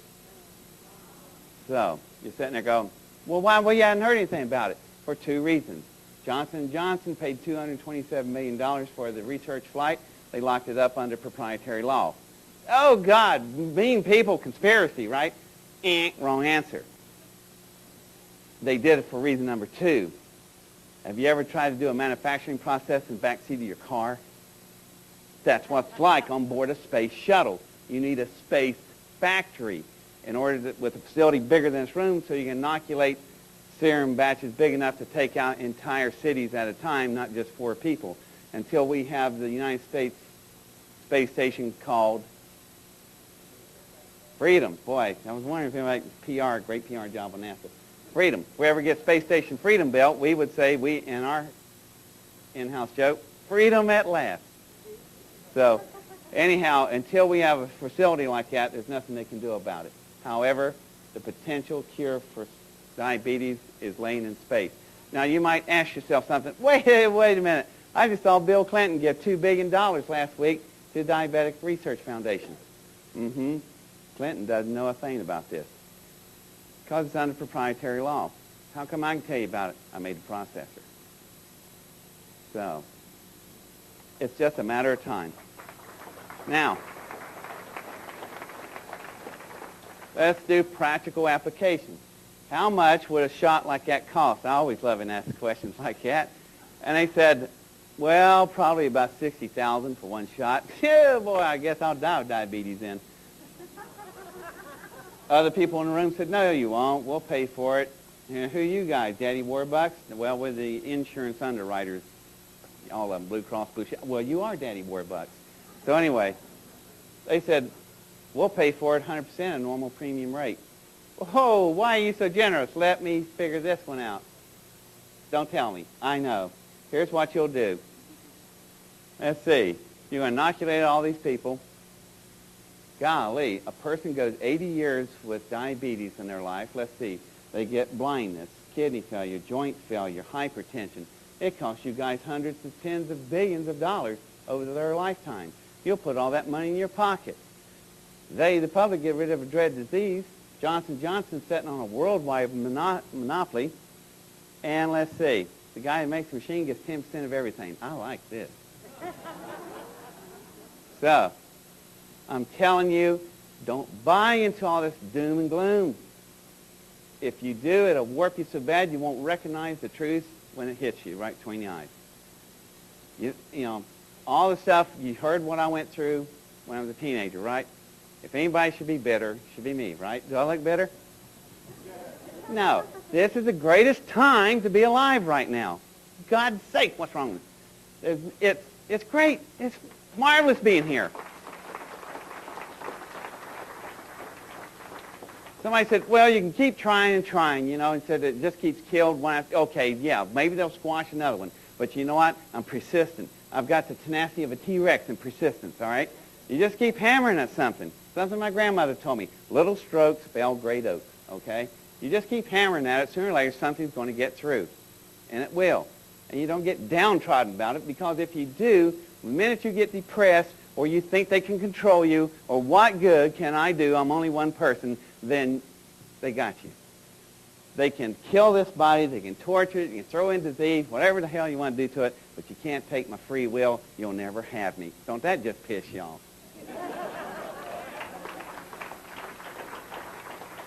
So, that's the thing. It's a great time to be alive. and it's going to be a great time as we move to the next century. This is just the beginning of the stuff we can do out there. You know, I know all this stuff. I'm frustrated with NASA, you know, and God knows what they're up to right now because they're doing some crazy things. And it's ridiculous. The space program that we have today is not the one you remembered of the Mercury, Gemini, Apollo days. And it's the same company name, different employees, entirely different types of people. They have a different type of agenda, and guess what? You're not invited. So it's not right. We're going to change this stuff, but the only way I can change it is to tell you about all this stuff. So if I'm doing all this stuff, why am I in a little group of UFO Congress here in Laughlin? Because that's how you start a major fire. You know, you start a little spark here, it gets bigger and bigger and bigger, and guess what? There's enough pressure by enough people upset out there that it gives me some leverage out there on Capitol Hill. And yeah, the system does work. Now, that one medical project I told you about is one of 1,478 medical pharmaceuticals lined up to be made out there. The one I told you about is a minor one. Or see the other stuff. We don't have time. You know about human insulin now. Psychoprinceton, urokinase. That's not a Soviet soft drink, okay? What is urokinase? It's a very expensive substance. Actually, it's a substance made by your kidneys, but only 5% of your kidneys will produce it. Why?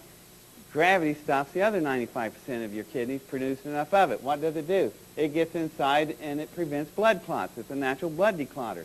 However, with all the garbage and crap and stuff we're eating, with all the everything that's packed into it, and I'm guilty of that, McDonald's, here I come. So anyway, our blood can't take care of it. The little 5% is not enough, so we've had to make it synthetically. And to make it synthetically, it is so expensive it makes cocaine look like a bargain per gram. All right? However, in space, we made some of it. We made a 5-gallon bucket of it for about $3. Why? Because the gravity field wasn't there and allowed us to do the entire process at just a fraction of the cost. Imagine the type of stuff we can make in the medical arena. Now, let's jump to another one, electronic crystals. Okay, look at that arm. The arm of that cargo, out the cargo bay, it's got a hold of a canister. That canister is coming out of this rack, and this entire rack is a process system we call a quartz crystal growing farm. Quartz crystal, what is it? It's on the face of my watch, QURATZ. What is a quartz crystal?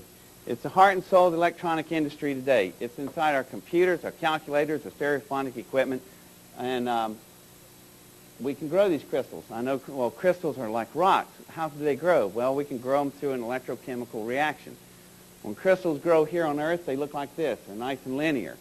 Nice looking crystal starting there. And then every crystal on Earth starts that. You know what that is? The same demon I've been telling you about. Gravity convection flaws come in and messes up the crystals. Well, we grew some crystals out in space. They didn't come back that same size. No, they came back in 1/3 the time, but they came back 10 times the size of a crystal grown on Earth. The top half of this photo, whoops, there's the machine that we did this with. Anybody recognize that name? Rockwell International. It's not science fiction, y'all. Here's a computer that sets up the program for the coordinates that comes in. This is a camera shooting the window so we can see what's going on. And now I'm going to show you a slide of what's happening inside that growth crystal chamber. That is called a float zone crystal growth experiment. The top half of this photo is an X-ray view of a crystal grown on Earth. See all the gravity convection streaks? The bottom half of this photo is an X-ray view of a crystal grown in space. Totally flawless. Well, what's these specks? That's dirt on my film. So, what good would that be? Well, first thing you can do with these things, you can have a lot of fun with them with colleagues.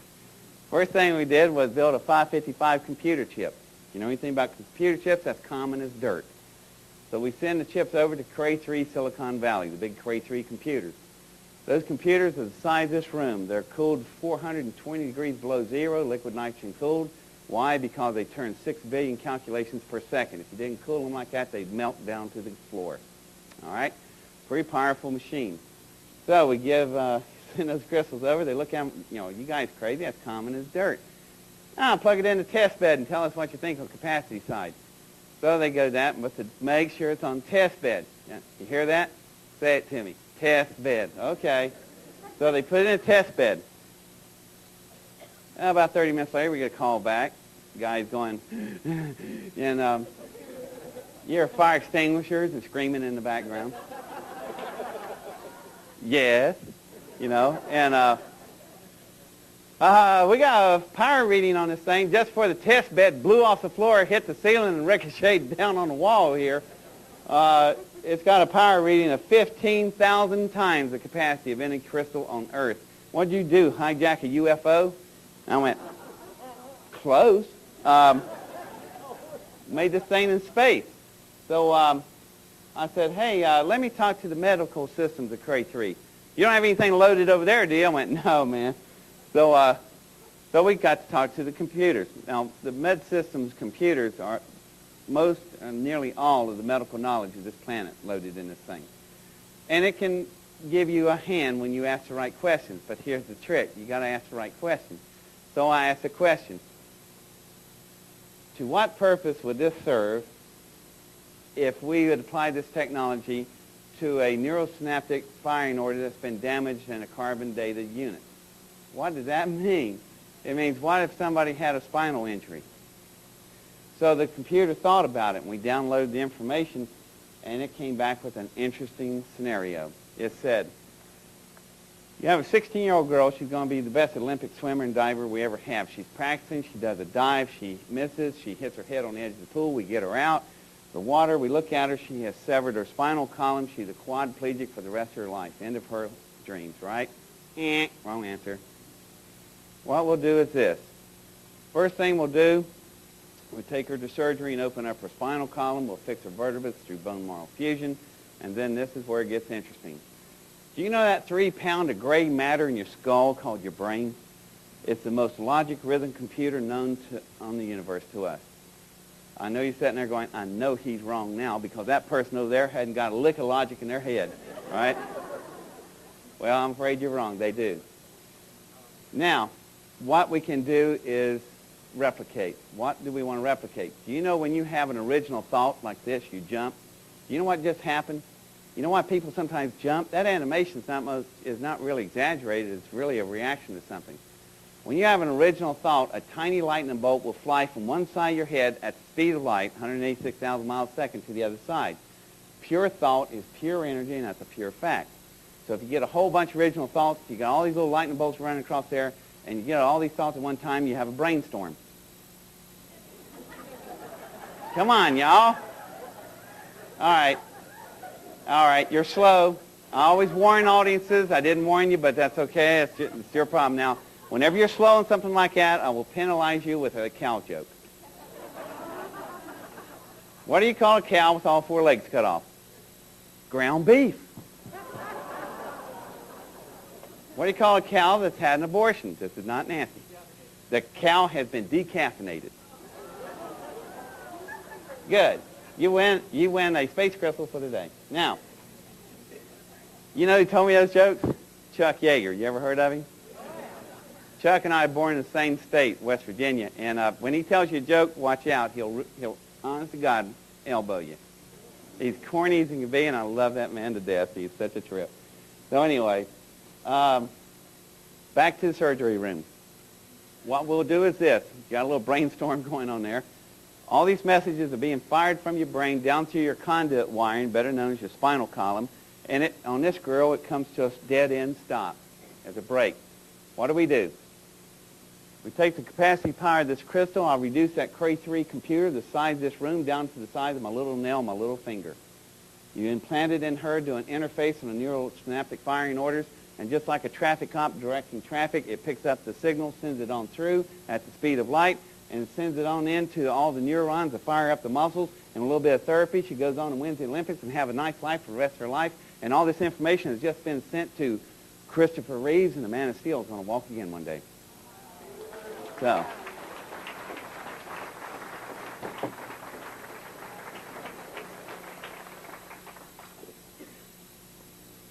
now, all this stuff may seem weird to you. Well, it should, because we call it weird science. You ever heard the term? If what has happened, what an appropriate place we'd be in. I'm in the weird science category. And it's just we're so far edged out there, we are beyond our own infrastructure.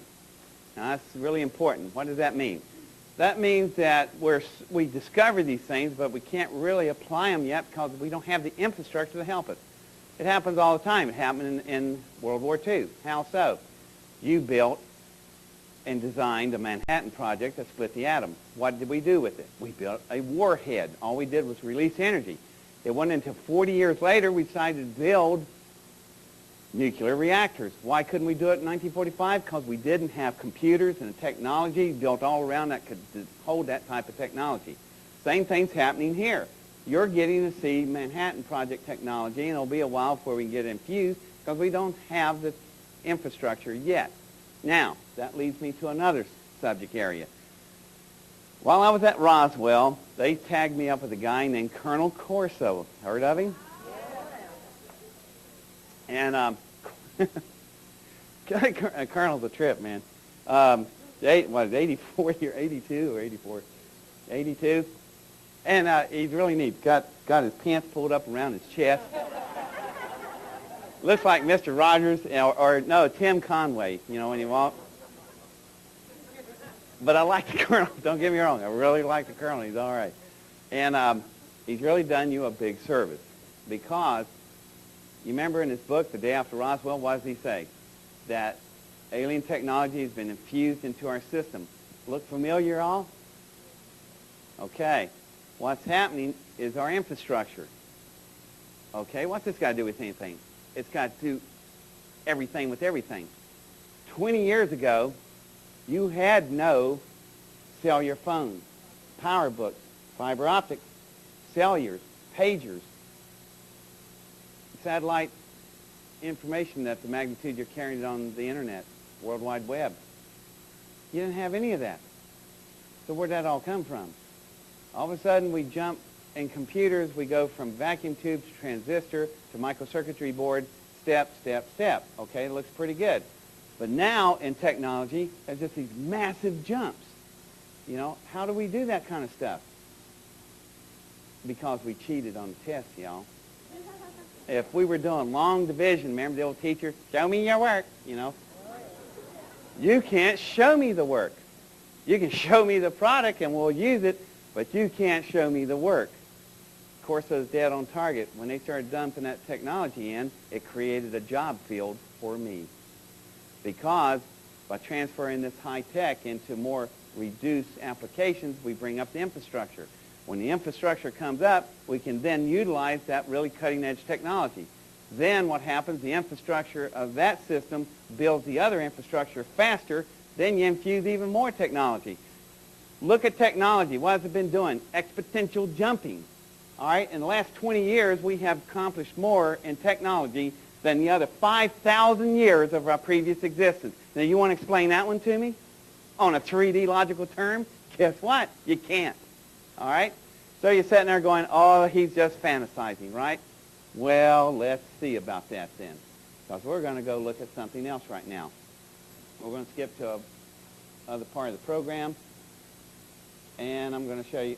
By the way, if you want to know what all this stuff is about, we'll come back to a couple things to get time. But there's just too much here. All right. Now, here we go. I'm not used to selling stuff, okay? This is run around doing lectures, speaking, and everything. That's not what I do for a living, y'all, if you get the picture. Okay? I have labs. I've got clients. I have 464 clients. And they're wondering, what are you doing out there talking about physical people? Well, you need to be doing this stuff. I said, well, it's important. They need to know this stuff. So, something I hadn't done before, very rarely, 9 months ago, I made a bunch of videotapes in a special effects studio. I brought videotapes with me. If you want to buy the stuff, you can see me afterwards. I'll be at a table in there. So much for the commercial plug, okay? You won't miss any of the stuff. I got on videotapes, you can buy it, and audio tapes. Okay, great. You can listen to my little voice as you drive around traffic going, that guy just cut me off. Talk to him, Dave. Hey, man, get out of the way. We're going to phaser you, you know. So, anyhow, so much for commercial plug, but stuff's available. Now, I want to back up to Corso. We have jumped in areas of technology so rapidly that it's hard to even keep up with. And I'll show you a stunning example. It's been right in front of you, and you completely missed it. How so?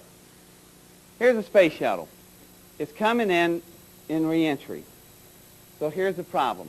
It comes in, and the space shuttle is made out of aluminum. Now, it's got to slow itself up. If it doesn't slow itself up, it's going to have a problem. It's coming in at a moderate speed of 26,000 miles an hour. Okay?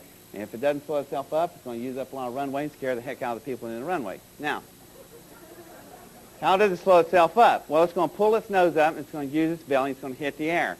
How many of you, I know a lot of you have, jumped in the swimming pool and do the old pink belly, right? You get up, and your little tummy's pink. In my case, it's a damn tidal wave when it hits. So, why is your belly pink? Because you hit the water could not get out of the way fast enough, you got friction, that's why you have a pink belly when you get up. Space shuttle is going to do the same thing. It's going to come in, it's going to pull its nose up, it's going to hit the Earth's atmosphere, it's going to use the atmosphere to slow itself down. But we got a problem, we're going to pick up friction. And it's going to get a little warm up there, y'all. It's going to get up to 3,000 degrees Fahrenheit. The shuttle is made out of aluminum, which starts melting at 1,250 degrees Fahrenheit. So you almost got 2.5 times the temperature to melt this thing. So one day, a guy named George Page walked into a room, a bunch of thermodynamic experts, just like you all, and he said, you just seen the program. Believe me, they don't know any more than you do. So they think they do.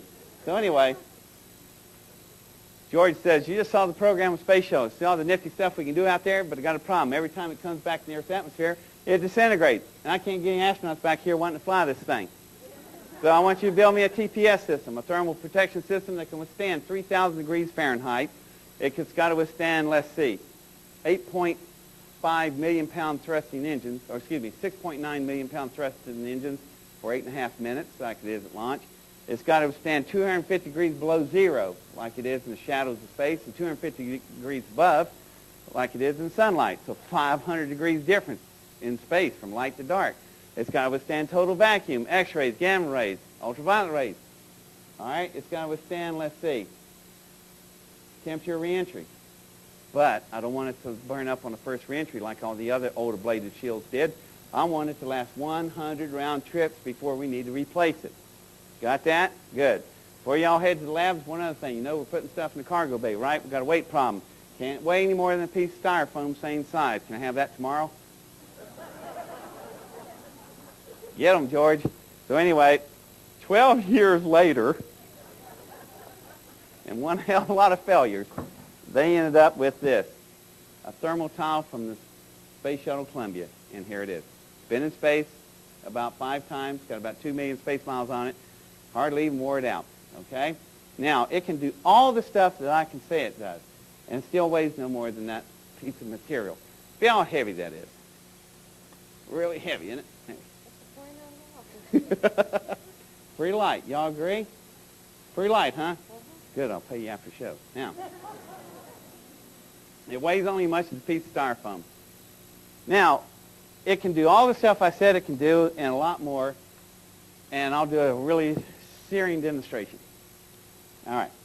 That's really pretty neat. That's pretty impressive. No, that's pretty lame. So I need to do a better impression with that. And with that, I want to need somebody, a volunteer. Anybody want to volunteer and come up here and help me with something? You'll do just fine. All righty. What's your name? Maya. Maya. Okay. Good, Maya. Hold that a minute. Well, this flat little lighter gets up to about 461 degrees Fahrenheit. That's not much of a deal. So I happen to bring this map gas torch I made. Now, this is not propane. I filled it with something called MAP gas. We will get up to about 2,600 degrees. Okay? No, actually.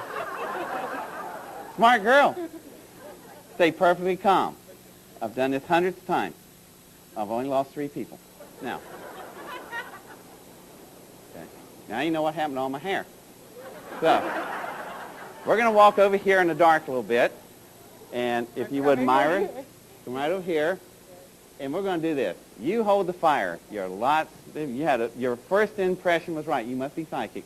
Now, I'm holding this thermal towel in my bearskin hand. Previous to this, all we've had was asbestos. Now, I want to show you something. This thing is going to get hot. Don't use any flash or you'll not get the fire out of this.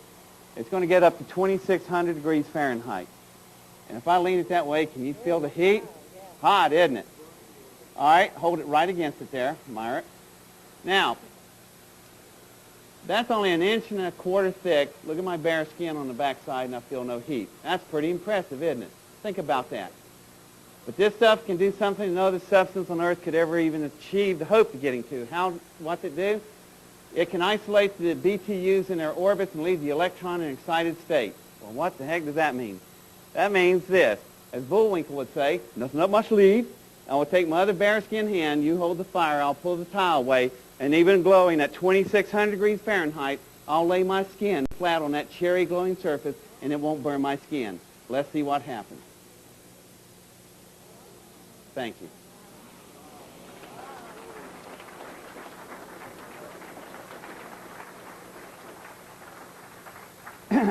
Okay, just a minute. Let me adjust my artificial hand here.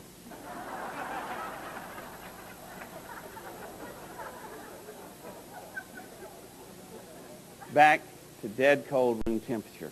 Now, you want to explain to me how we jumped from asbestos to this?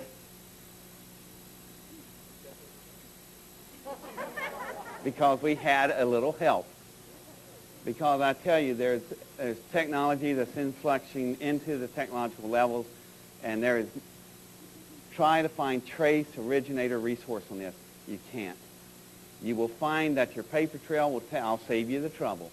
It will take you to Sunnyvale, California, Lockheed Missile Space Company, who applies this to the space shuttle, and once you enter past that point, it's unknown. What's it made of? This is cool. I can even tell you the composition. 99.9 or 99.7% of it is made out of silica, the shiny stuff you find in sand at the beach. The other 3/10 of material and how they make it is a Colonel Sanders secret recipe. So, think about that now. Corso is not off the mark. And if you think that infusion of technology is something, you should see some more stuff coming down the line in the very near future to a home near you. Do what? Good question. What's it cost? Raw material, 3 cents. NASA's cost $45,000 for this.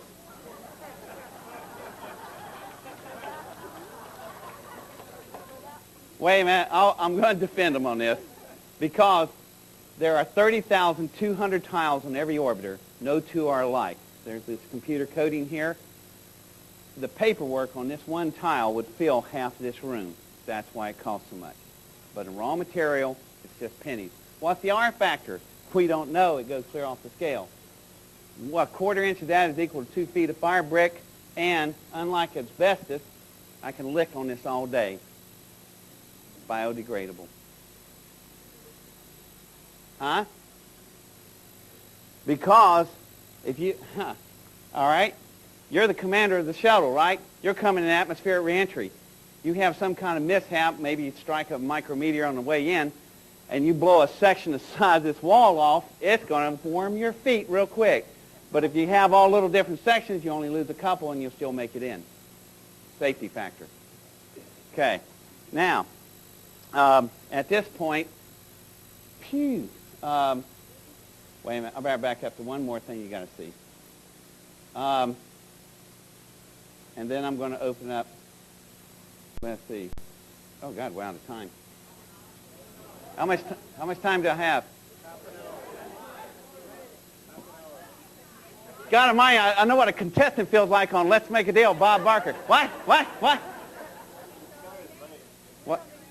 Okay, all right, let me go I'm going to go one more project here, and then I'm going to open up the questions. This one NASA doesn't like, because I love it. It's so much fun. They don't want to know about it because it's embarrassing. I love embarrassing stories. So anyway, recognize that spacecraft? What was it called? Skylab. Now, something happened on Skylab that was very interesting. It happened the very first day. The crews that were on board, Gemini, Mercury, and Apollo, they were all military pilots. All right, very disciplined individuals. I mean, they're just like machines, and they make great individuals, and that was a good group of people to be using that for that kind of work. However, we got more advanced. We built a space station where we could do research. Don't need the pilots anymore, so they sent up a crew, and all this crew was all medical doctors, an entirely different animal. So they get these doctors up there, and they're not there more than 10 minutes. One of them pushes, has anybody ever been in Smithsonian, seen Skylab, how big it is? Huge, yeah, it's big as this room. So one doctor gets on one end, he pushes off, he goes flying through the room. All the other guys are floating around. Hey, cool, Frank, you know. Well, Frank's heading to the wall down there. Great doctor, lousy physicist. He forgot something called momentum and kinetic energy. So what happens is he splats on the wall down there. He gets hooked on something, and he's flayed his arm to the bone. Now, we've never even had anybody had a scratch. Now you got a major problem. So what's the whole crew? Doctors. No problem. They don't panic. They go over there, sew him up. They call back. Hey, I know we only been up here for 30 minutes, and I know it costs $2 billion to get us up here. Frank's okay. We'd like to go on with the mission. Capcom standing there going, oh, God, go on with the mission, you know. So anyway, 3 days go by, 96 hours. Doctors call back. They sound real strange. They're going, Houston, we got a little situation. And the whole room goes, E.F. Hutton, man. What now? So Capcom stands up. He's the color of snow. And he goes, oh, God, now they've killed somebody up there. So Capcom, we need a secured line and call in all the medical people. Oh, God. So I'm watching this. So they go, we went to clean the wound up here on old Frank, and I know it's only been 3 days, but when we pulled the bandage off, he doesn't even have a cut. He don't even have a scar, as if he never was injured. Why? And everybody standing there going, oh, it looked like a Chinese fire drill. So everybody goes into panic, and then they find out something. You know what that something is? Every one of you has the same healing power as he does. You know what happens? When the human body is unchanged from the field of gravity, 46 things change in your body. Anybody know that number? You should. It's your 8th grade biology. Right. It's the number of your chromosomes. The chromosomes make us up as individuals, so we all don't look like Pee Wee Herman, thank God. So, now, what happened was the chromosomes, when they're unchanged from the field of gravity, a chain reaction occurs, and what happens we just don't understand. First thing that happens is it grabs the white corpuscles, the antibacterial defense system in your bloodstream, turns them into super white corpuscles. Okay? A new way to look at AIDS research. Next thing that happens is the genes start. Not Levi's, y'all. Genetic gene material fires up, and the machinery of the body starts cranking out at an exponential level. Bottom line, you heal much faster in space than you heal here. What good would that be? Well, imagine somebody badly burned in an airplane crash, house fire, or making a Pepsi commercial. Michael Jackson. Hey, Michael's all right. See, Michael didn't like drugs of any kind. That boy don't need any. He's always ozone. Anyway, what happens is, the reason he doesn't, since he doesn't like drugs, we started thinking about a whole situation here. So, I went back to the medvac computer and asked a question. The reason I asked the question was because I did volunteer work when I had more time, and I worked with the burn center unit. And man, I tell you, one day they brought in a little girl. She was burned, I couldn't tell it was a girl. She's burned 95% of her body 3rd degree, same as, help me out here, the Malcolm X wife. Yeah. It's a good thing that she died, because she would always been in constant pain. She was outside our envelope of technology to help, and that's a fact. Plus, she would have made Frankenstein look like a beauty queen. So it's a really grim thing. And after my experience, and I dealt with this little girl, trying to work with her, she died. So that bothered me after a while, and I started thinking about this incident, and I went back to the med computers, okay? And I asked a question. What good with the healing technology we just learned with the chromosomes and the genetic materials could be applied to a massive burn victim. Here's what would happen. You take a massive burn victim, sedate them, put them in a liquid cocoon type transfer container, and you take them up on a med shuttle and they wake up in a space hospital. First thing they would notice is no pain without any drugs. Why? Because the gravity field's not there pulling you to a surface level on a bed. The gravity's not there to pull the blood to the epidermis level, cause nerve endings to throb. You ever burned your finger with a match and feel your heartbeat there? Won't happen. Next, the cardiovascular system does not have to fight gravity to pump blood through damaged tissues from one end of the body to the other. Shock syndrome stops. Next, the number one killer of a massive burn victim is what? Airborne infection. You're in a total vacuum up there. Make the cleanest room in the hospital here look like a pig pen.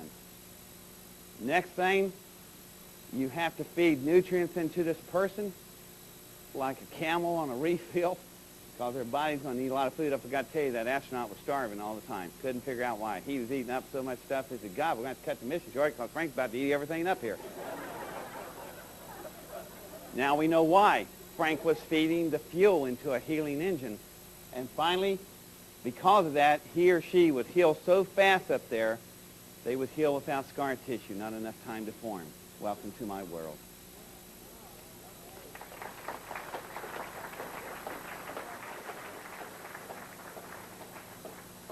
Okay.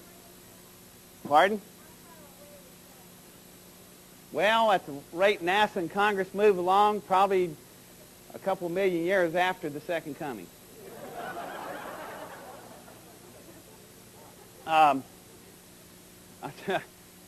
Somebody asked me how old I was the other day, and I said, I'm 2 days older than dirt.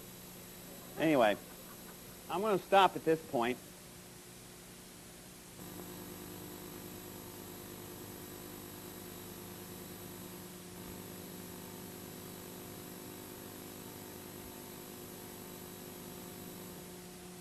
And I'll answer some questions now. Yes. Whoop. Microphone. Oh, yeah. Those of you who want to ask me a question, just come up and line in front of the microphone here so we can all hear the question. So come on up and ask me anything about anything you want to know about. And if I don't know about it, I'll tell you I don't know. 3. Okay. He asked if I could talk about helium-3. Has anybody ever heard of helium-3? Helium-3 is a substance that was found in the Apollo 17 moon rocks in the University of Wisconsin in 1986. The rocks contained an element of helium that has an extra orbit inside it that is manufactured by the surface of the sun. It's deposited on the surface of the moon courtesy of the solar winds, and it's rather interesting. We knew that it existed, but it never really got here to Earth in any really major form because the ozone layer and the Van Allen radiation belt and all the atmospheres that layers we had stopped it from getting here. Well, so why is it so important? Well, the first thing that they did was they heated the moon rocks up. Out came the gas of helium-3. They cooled the helium-3 down into a liquid. Then they took the liquid and saturated a pile rod. That has nothing to do with hemorrhoids, okay? So anyway, this pile rod is placed inside a nuclear reactor. And this reactor that they were using over in Europe is the Soviet breeder reactor. When they fired the reactor up, it jumped to about 97% efficiency, which if you know anything about reactors, that's just amazing because about 65% is the best we can get. But when they shut it down, they went in to check the radiation containment areas, had the same amount of radiation as you get in a barium enema. Clean thermal fusion power. There's enough of it laying on the surface of the moon to feed the entire Earth's needs for the next 10,000 years. Welcome to helium-3. There's a whole I have an hour program on helium-3. Okay, next question. Yeah, hi, I have 144 questions for you. Oh, yeah. That's good. Just a quick question on the shuttle, on the panels. Right. How are they held onto the shuttle, and what about the, how are they put together, glued together? You said it. The shuttle tiles are glued to the shuttle. Actually, the way they glue it, the first thing they glue is felt onto the aluminum, then they glue the tile onto the felt. I know that sounds kind of strange, Oh, in God's name, we're using glue. Well, we can't use fasteners because the weight factor of 30,200 tiles times bolts and nuts would weigh more than the shuttle would. So they glue it. So what kind of glue are you using? Well, I'll give you this. The hotter it gets, the tighter the glue gets, which is the opposite of normal glue. The byproduct, the technology spin off of that, was this. A researcher walked by, scooped up the waste. That's really good glue. It's really good. It's so good, I could go to the hospital. That cut his fingers apart. The waste product is super glue on the commercial sector. So you imagine what our glue's like. And really quick, on the anti-gravity or the zero gravity, can't we create something here, like a zero gravity chamber, instead of going into space to do these things? Yeah, well, y'all heard Pierre Sinclair, right? Not yet? Oh, he's after me? Oh, that's right. You hadn't heard about him. What a little yahoo he is. Where is he? There he is. I've known Pierre for, what, about 10 months now? Anyway, listen to what he's got to say, because I'm procuring funding for both of us. We're going to finish his project. That man's got an anti-gravity platform that will work. Yes. A couple questions for you. Did you ever get an inkling from where the symbiotic engine technology came?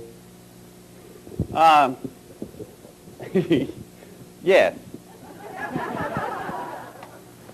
That's as far as I'm going to go with that answer. And I'm not being cruel to you, but I just, you got to appreciate my position. I haven't retired, and I haven't stepped out of the loop. I'm up to my eyeballs in mainstream 3D world, and I've got to hold some things down because I got to work with them, y'all, you know.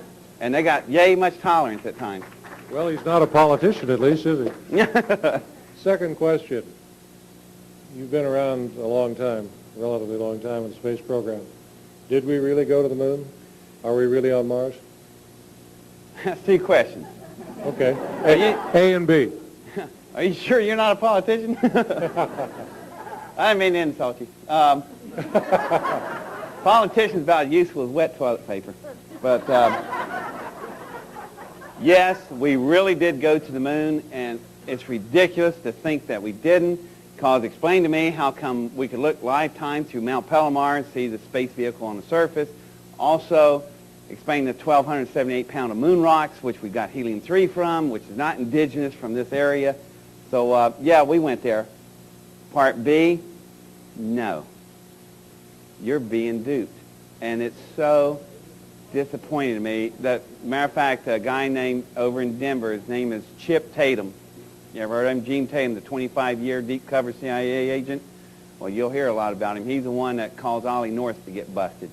They just let him out of prison last April. All right, he's a heavy-duty guy. He brought me some newspapers, and I'm going, God, Gene, you just had to do this. First newspaper is Orlando Sentinel, and they got a live feed from the Cape because they wanted to scoop out JPL, okay?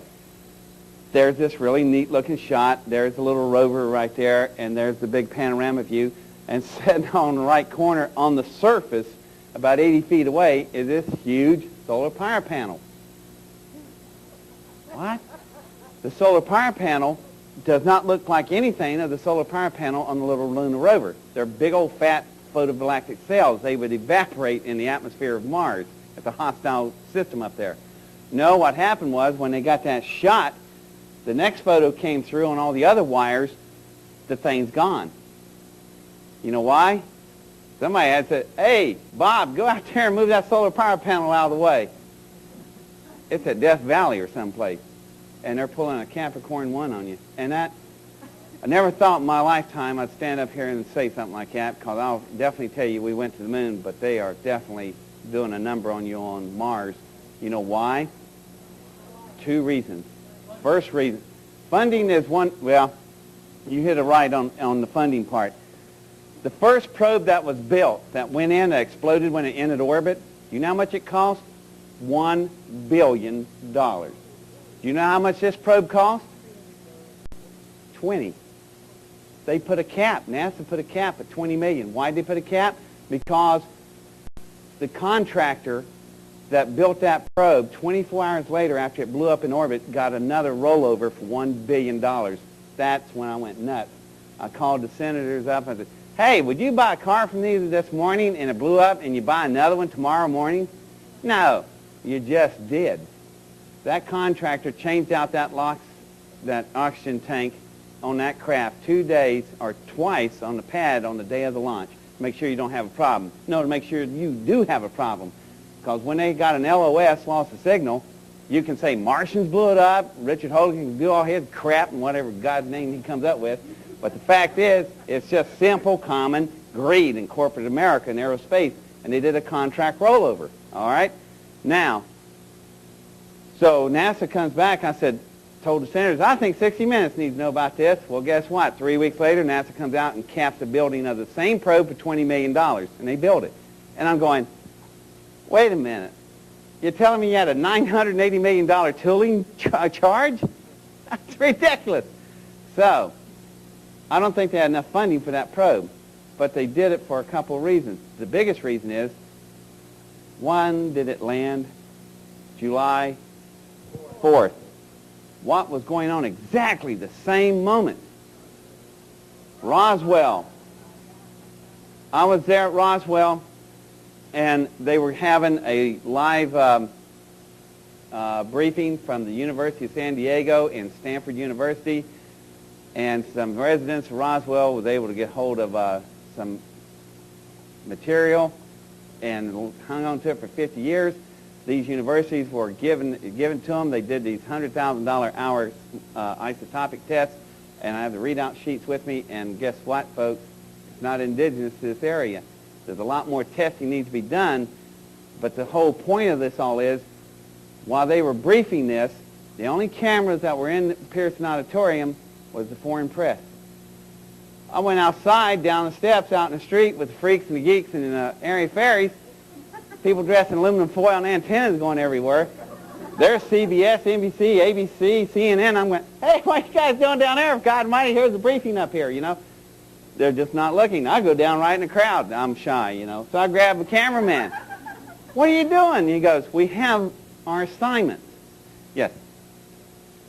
Very nice presentation. Thank you. The Quest magazine reported about 2 months ago that the British are working on a railgun that they want to put into a mountain. That's a 5,000-foot railgun to launch vehicles into space. New to me. I hadn't heard anything about that. There is a limit to what I do know. Yes. I was on Cape Canaveral during the Mercury Apollo time period, and yeah, we did really go to the moon, okay? Real space program. My question is, you made a comment that NASA is not the NASA of that time period. Right. And they were not much then, okay? The management of NASA was horrible. It was pretty absolutely rough. They didn't know how to manage anything. But I was curious as to what you had in mind relative to that. Well, you know, the management was difficult for them, but you got to appreciate what was going on. Look at it historically, y'all. Come on, I'll put it in perspective for you. We went from May 5th, 1961, getting Alan Shepard shot up in there, and July 20th, 1969, we're standing on the surface of the moon. In 8 years, we went from a spacecraft that was the size of a bathroom to a space vehicle that hurled 3 people and 450 tons of equipment, a 500,000-mile round trip. We did that in 8 years. Jesus, name of God, there's nothing that can compare to that kind of technological pushing. A lot of that was due to very dedicated individual effort, not...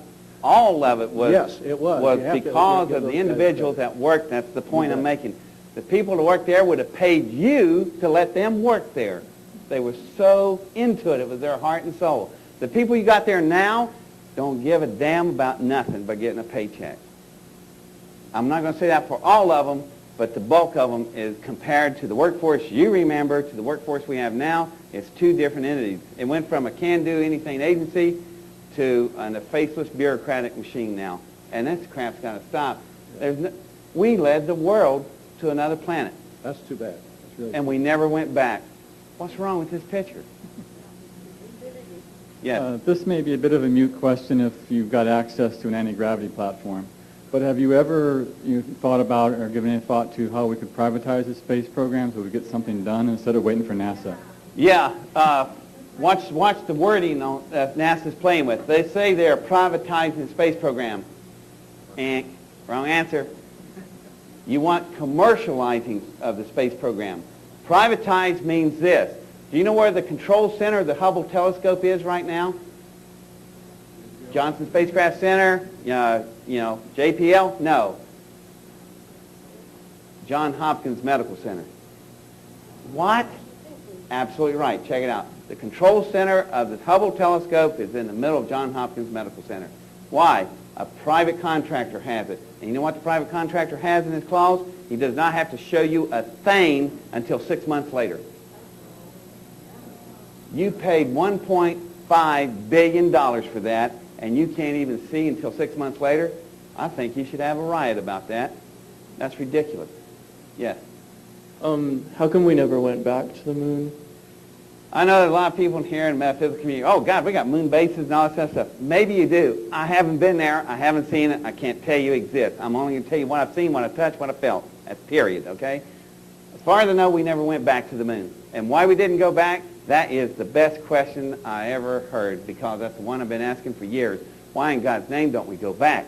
Now, there could be thousands of theories, but I will have to admit to one thing. A normal, logical answer does not fit the question. There's no sense why we didn't go back. We should have never left. We should have stayed. I don't know why we didn't go back. Yes. Hi. You seem to be an individual with a healthy level of skepticism. I was just wondering, given the fact that you're somewhat on the in on this, what's going on, why would you want to go in front of a bunch of politicians and testify before Congress and in a closed session at a hotel where, first of all, nobody's ever going to hear what you have to say. It's never going to hit the light of day. And frankly, I don't know what it could possibly do. What were your thoughts when you were subjecting yourself to this? You ever heard the phrase, curiosity killed the cat? I was curious. If they really I was thinking, it just might be a two-way disclosure. In other words, we tell what we know, they tell us what they know. And if that was going to happen, man, I didn't want to miss that party. So that's why I went. But it was a one-way communication street. They know what they know, and they didn't say a thing about what they knew. That was my question to them. Why aren't you telling us what you know? You got all of us up here talking. You guys aren't saying squat, and you know the rest of the story. You're not telling us. So I just thought maybe I would have got in on, they may have done a disclosure, and I didn't want to miss that. And the second question is, since you have done your testifying and you're going to be going for some more, do you know whether or not this activity by any chance is going to be bringing any kind of quote-unquote clamps down on you? No, and that's an interesting thing. Well, maybe they will. I don't know. I'm audited all the time, so that's no big deal with the IRS. And use that. When I saw all what I saw, I was 17, under 18. I was a minor. They can't sign me to anything.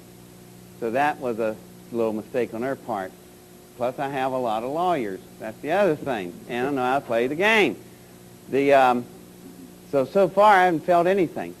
Plus, they still want me. They want me. So that, if anything, they're probably my guardian angels. They don't want to make sure I don't get hurt. So they need me for other things, I think. But I've learned something from y'all. I love the concept. He asked, why did you think, what were you thinking? That's what triggered this. It is said in your metaphysical community that we asked to come to this planet and take this life, right? If that's so, what in God's name was I thinking?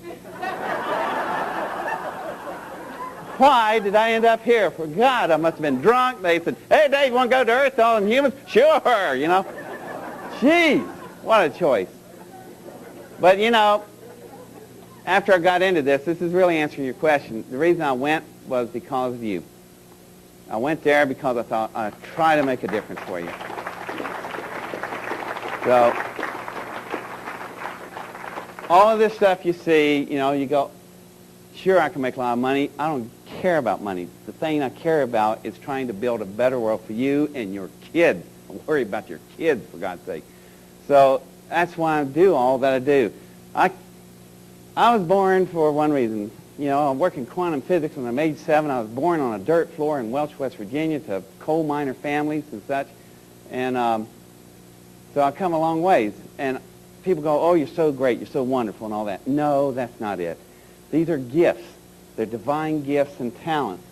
I was just happened to have been saddled with them. And like a mule, I'm here to serve. That's why I came. I guess that's what I must have asked for, because the whole thing I want to do is just leave this place in a better shape than when I found it. So. Thank you. Bye. Okay, my question is concerning the moon, the monuments on the moon, the monuments on Mars. Okay, we landed on the moon and we didn't go back since the 60s.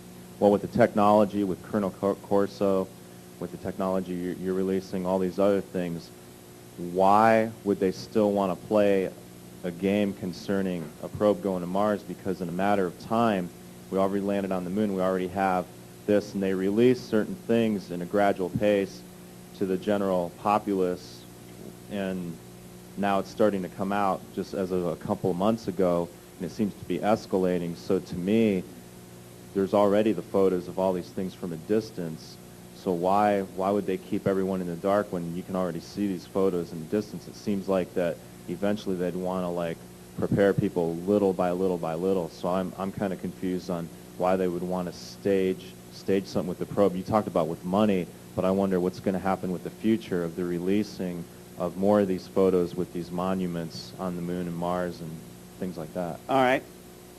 From this second on, I'm going to speculate. I mean, speculate is sheer conjecture, and you can't hold me for any of this. So it's just, you ask me, now I'm going to tell you, but I'm not quoting anything. It's not a fact. I'm, free country. I can have my opinion. I've never seen, the years I was in the Navy and worked with the jet engines, I also worked with the O&I people, Office of Naval Intelligence. And you'll see the company people coming and going. And I've never seen such a class textbook case of conditioning as they are doing a number on you people, and me included, in the general public.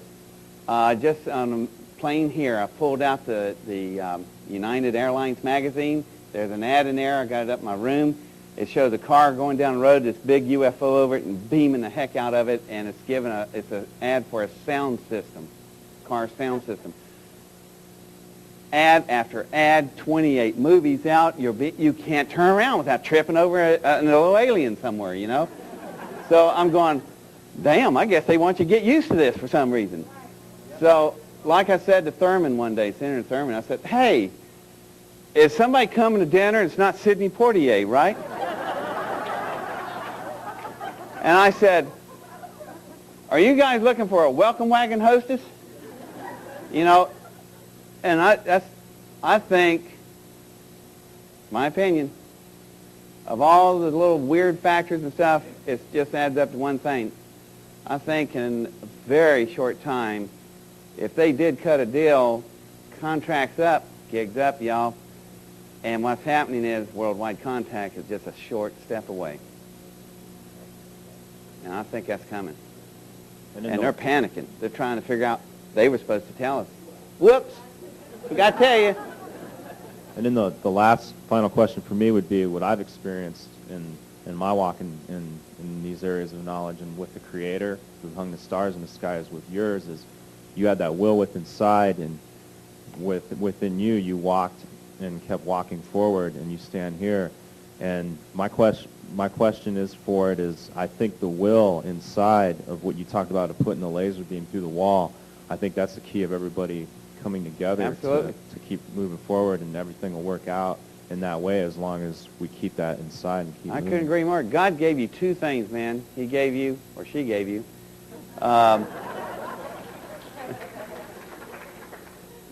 that androgynous creature out there that created everything gave you two things, free will and moral sense.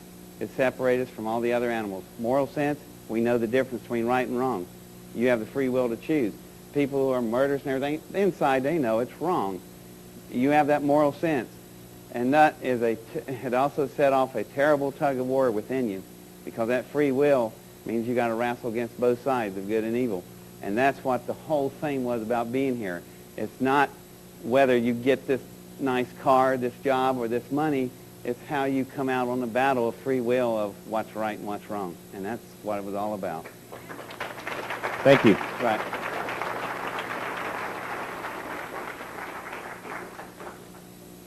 You mentioned about the spinal cord repair and everything, but what about going the opposite direction? And if, like for instance, you share with everybody this knowledge you have. Now, what about going into the brainstem to the brain and being able to duplicate, like for instance, you say it's way far advanced compared to computers. Right. But I don't even know if you'd want to. Boy, what a sobering thought. More of me? My Yeah. God. And if you even want to answer it, because That's only worth you the would probably know clean it. sheet. Huh? Yeah. That's a question that is, I don't think I can answer that. Where it would really be of meaningful answer. It's outside my little pea brain capacity. Yeah. Because I hear people out there. Hey, believe me, y'all, I'm common as dirt. Okay, it's not. Don't get caught up in that thing. Oh, I'm so smart and all that stuff. Once again, these are the divine gifts. You're caught up in the gifts, is what it is. Okay, and like with all the cures and stuff we can do in outer space, stuff like if we were able to cure things, for instance, cancer for one, there'd be a lot of people without jobs. Actually, it's just the opposite. And he's saying if you cure cancer, it could be a lot of people without jobs. The medical industry and insurance. Well, maybe they ought to be out of jobs, Yeah, that's right. Yeah, let them learn how to change tires. That'd be good. Yeah. That's it. Thanks. You refer to the technical accomplishments, particularly, I assume, by humans, but at least available in human society over the last 50 years in general, the last 20 years in particular. Is this done in partnership with ETs, or did they only furnish a starting point, and humanity apart from the ETs has taken it from there? This is a speculating answer again, because you're taking me to an area I can't even prove or disprove. And no matter what you believe, just because I can't prove it doesn't mean it's not real. I mean, don't get caught in that thought wave as my colleagues do sometimes. I would have to say, observing, scientific observation, there's a lot of things that don't follow a matrix, a flow. We just do these incredible jumps at times, and it's like something comes in and gives us this boost. And I would say that something is external of us and is much more advanced than we are. So what are you talking about? I'm talking about it's got to be an influx of some kind of intelligent life form that's not indigenous to this planet that has helped us move along in this area. And it's either been a good for bad, I don't know, because quite frankly, when I listened for the last 9 months, I didn't even know what the word metaphysics was until 10 months ago. So, and you people mess with my head, man. You really do. You make me think. When somebody asks me a question, I normally go, is this a 3D answer or a metaphysical answer, Because sometimes they both fit, and that's really confusing. I'm so confused. So I don't know, to answer your question. Circumstances sure indicate things are not as what they appear to be. That's the best I can answer. So technical progress has been in a change in an order of magnitude, not just an analog slope. Absolutely. Now, another question. You mentioned contact with the man a few steps ahead of me at the microphone. Does that mean that the U.S. government in particular and world governments in general anticipate that the ETs will reveal themselves to humanity in general and bypass the government control? That's exactly what I think is going to happen, because the ETs themselves, if I was the commander of an alien thing, oh, it'd be a party for y'all. And I'd show up and I'd be dealing with this government. I'm going, yeah, boys, you guys are in hot water. I'd park everything I had over every major capital, and not Independence Day. The only thing I would ask y'all, you want me to round up your leaders for you and just fry them over here, you know?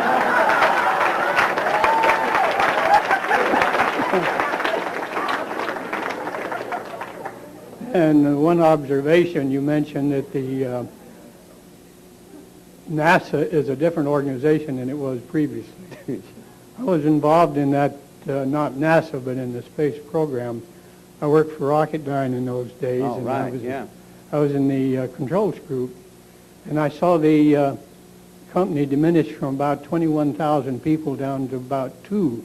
So they laid off quite a few people, and I could understand that was because Johnson couldn't finance both the space program and the Vietnam War simultaneously, so he obviously chose the war. But the point I'm making is that those people who were laid off were very inspired and willing to exert themselves, and they were very mistreated in the manner of the layoff, very disheartened. So I don't know if no that golden happened. parachutes there, nothing. I don't know if that happened throughout the program or just the one company. No, the space program was singled out at that time with a vengeance of severing it down. It was unreal. I saw PhDs that were team leaders at the Cape flipping hamburgers to stay alive. 25 years of knowledge contained in these guys, and he just trashed them out the door. Gave them no pension, nothing. Just shut everything down. The Apollo moon rockets do not exist anymore, y'all. I'm going to make a point for your Cape. Let me think about this, and I want you to go tell everybody you know this little story if you remember it.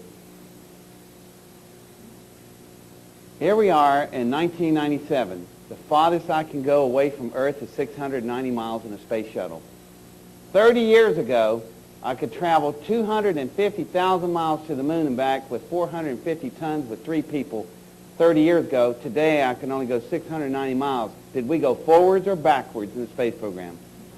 The Apollo moon rockets are the only hulls left on display. The machines that built the Apollo rockets were cut up for scrap iron, and all the blueprints of the Apollo program were thrown in a dumpster at the Cape. I saw it. It doesn't even exist. You trashed everything. You didn't, they did.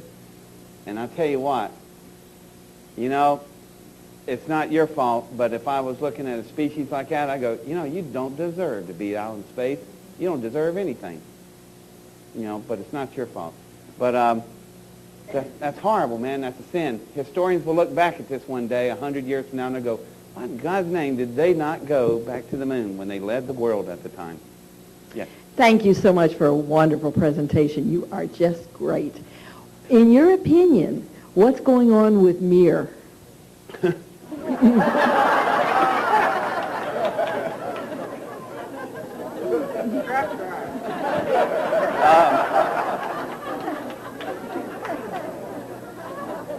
The biggest duct tape job in history.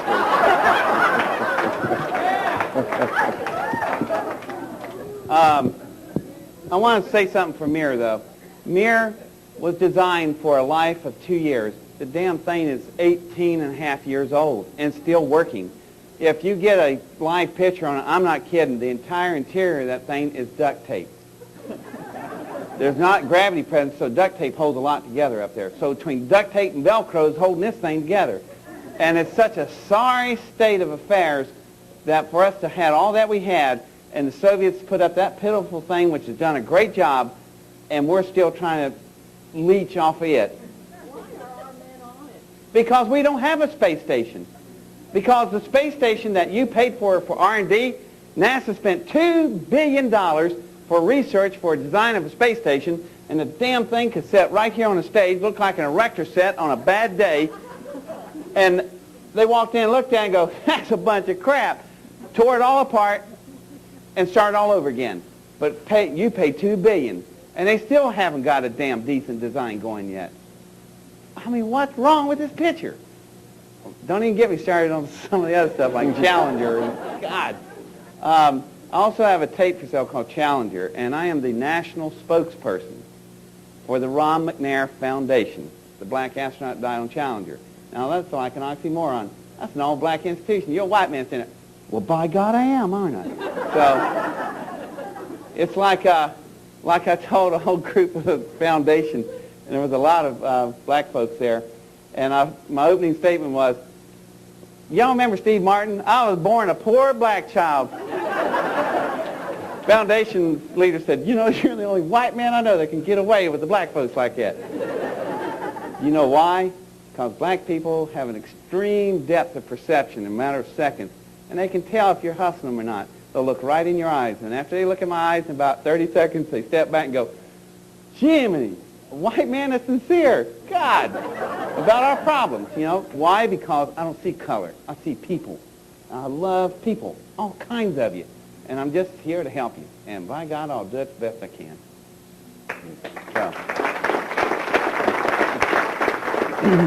This is kind of off the wall, maybe even off the subject, but I can't resist an opportunity to ask someone who probably knows the answer.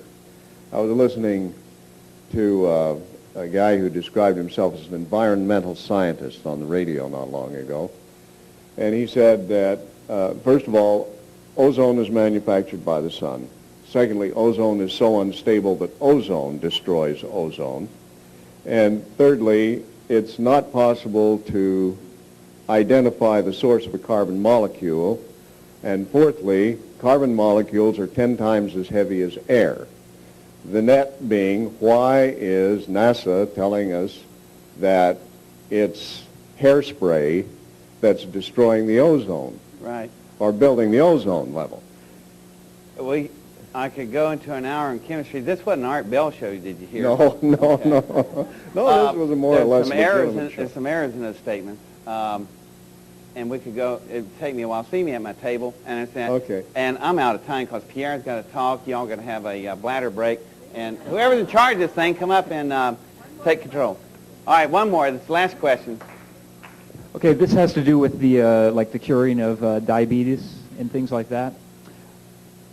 This is Johnson & Johnson, you were saying? Right. Okay, in order for them to keep on curing diabetes, that would mean that we need to keep on having diabetes. And the information that is coming out is that diabetes is something that is being perpetuated by, you know, certain government organizations and such. Johnson & Johnson would go out of business if they didn't have, you know, if they couldn't cure things or couldn't sell products. So. Well, they still got a lot of baby products, and that still will be going on. Well, it almost sounds like the same kind of cycle, but it's just at a higher level. Right. Can you understand what I'm talking about there? Yeah, and that's a philosophical answer, and I just don't have a good one. Really quick, why do you say nuclear instead of nuclear, just out of curiosity? Because I approach English as a second language, all right? I'm from Georgia. And if you really want to hear what I sound like, I've worked hard keeping this away from you. This is what I really sound like. My God, what do you mean we sound like that? We can bust the ass over Red Pig anytime. Gee, God mighty, you know? So, I'm doing good. I'm handicapped. Go ahead. Thank you, David. God bless you. Well, thank you. I appreciate that.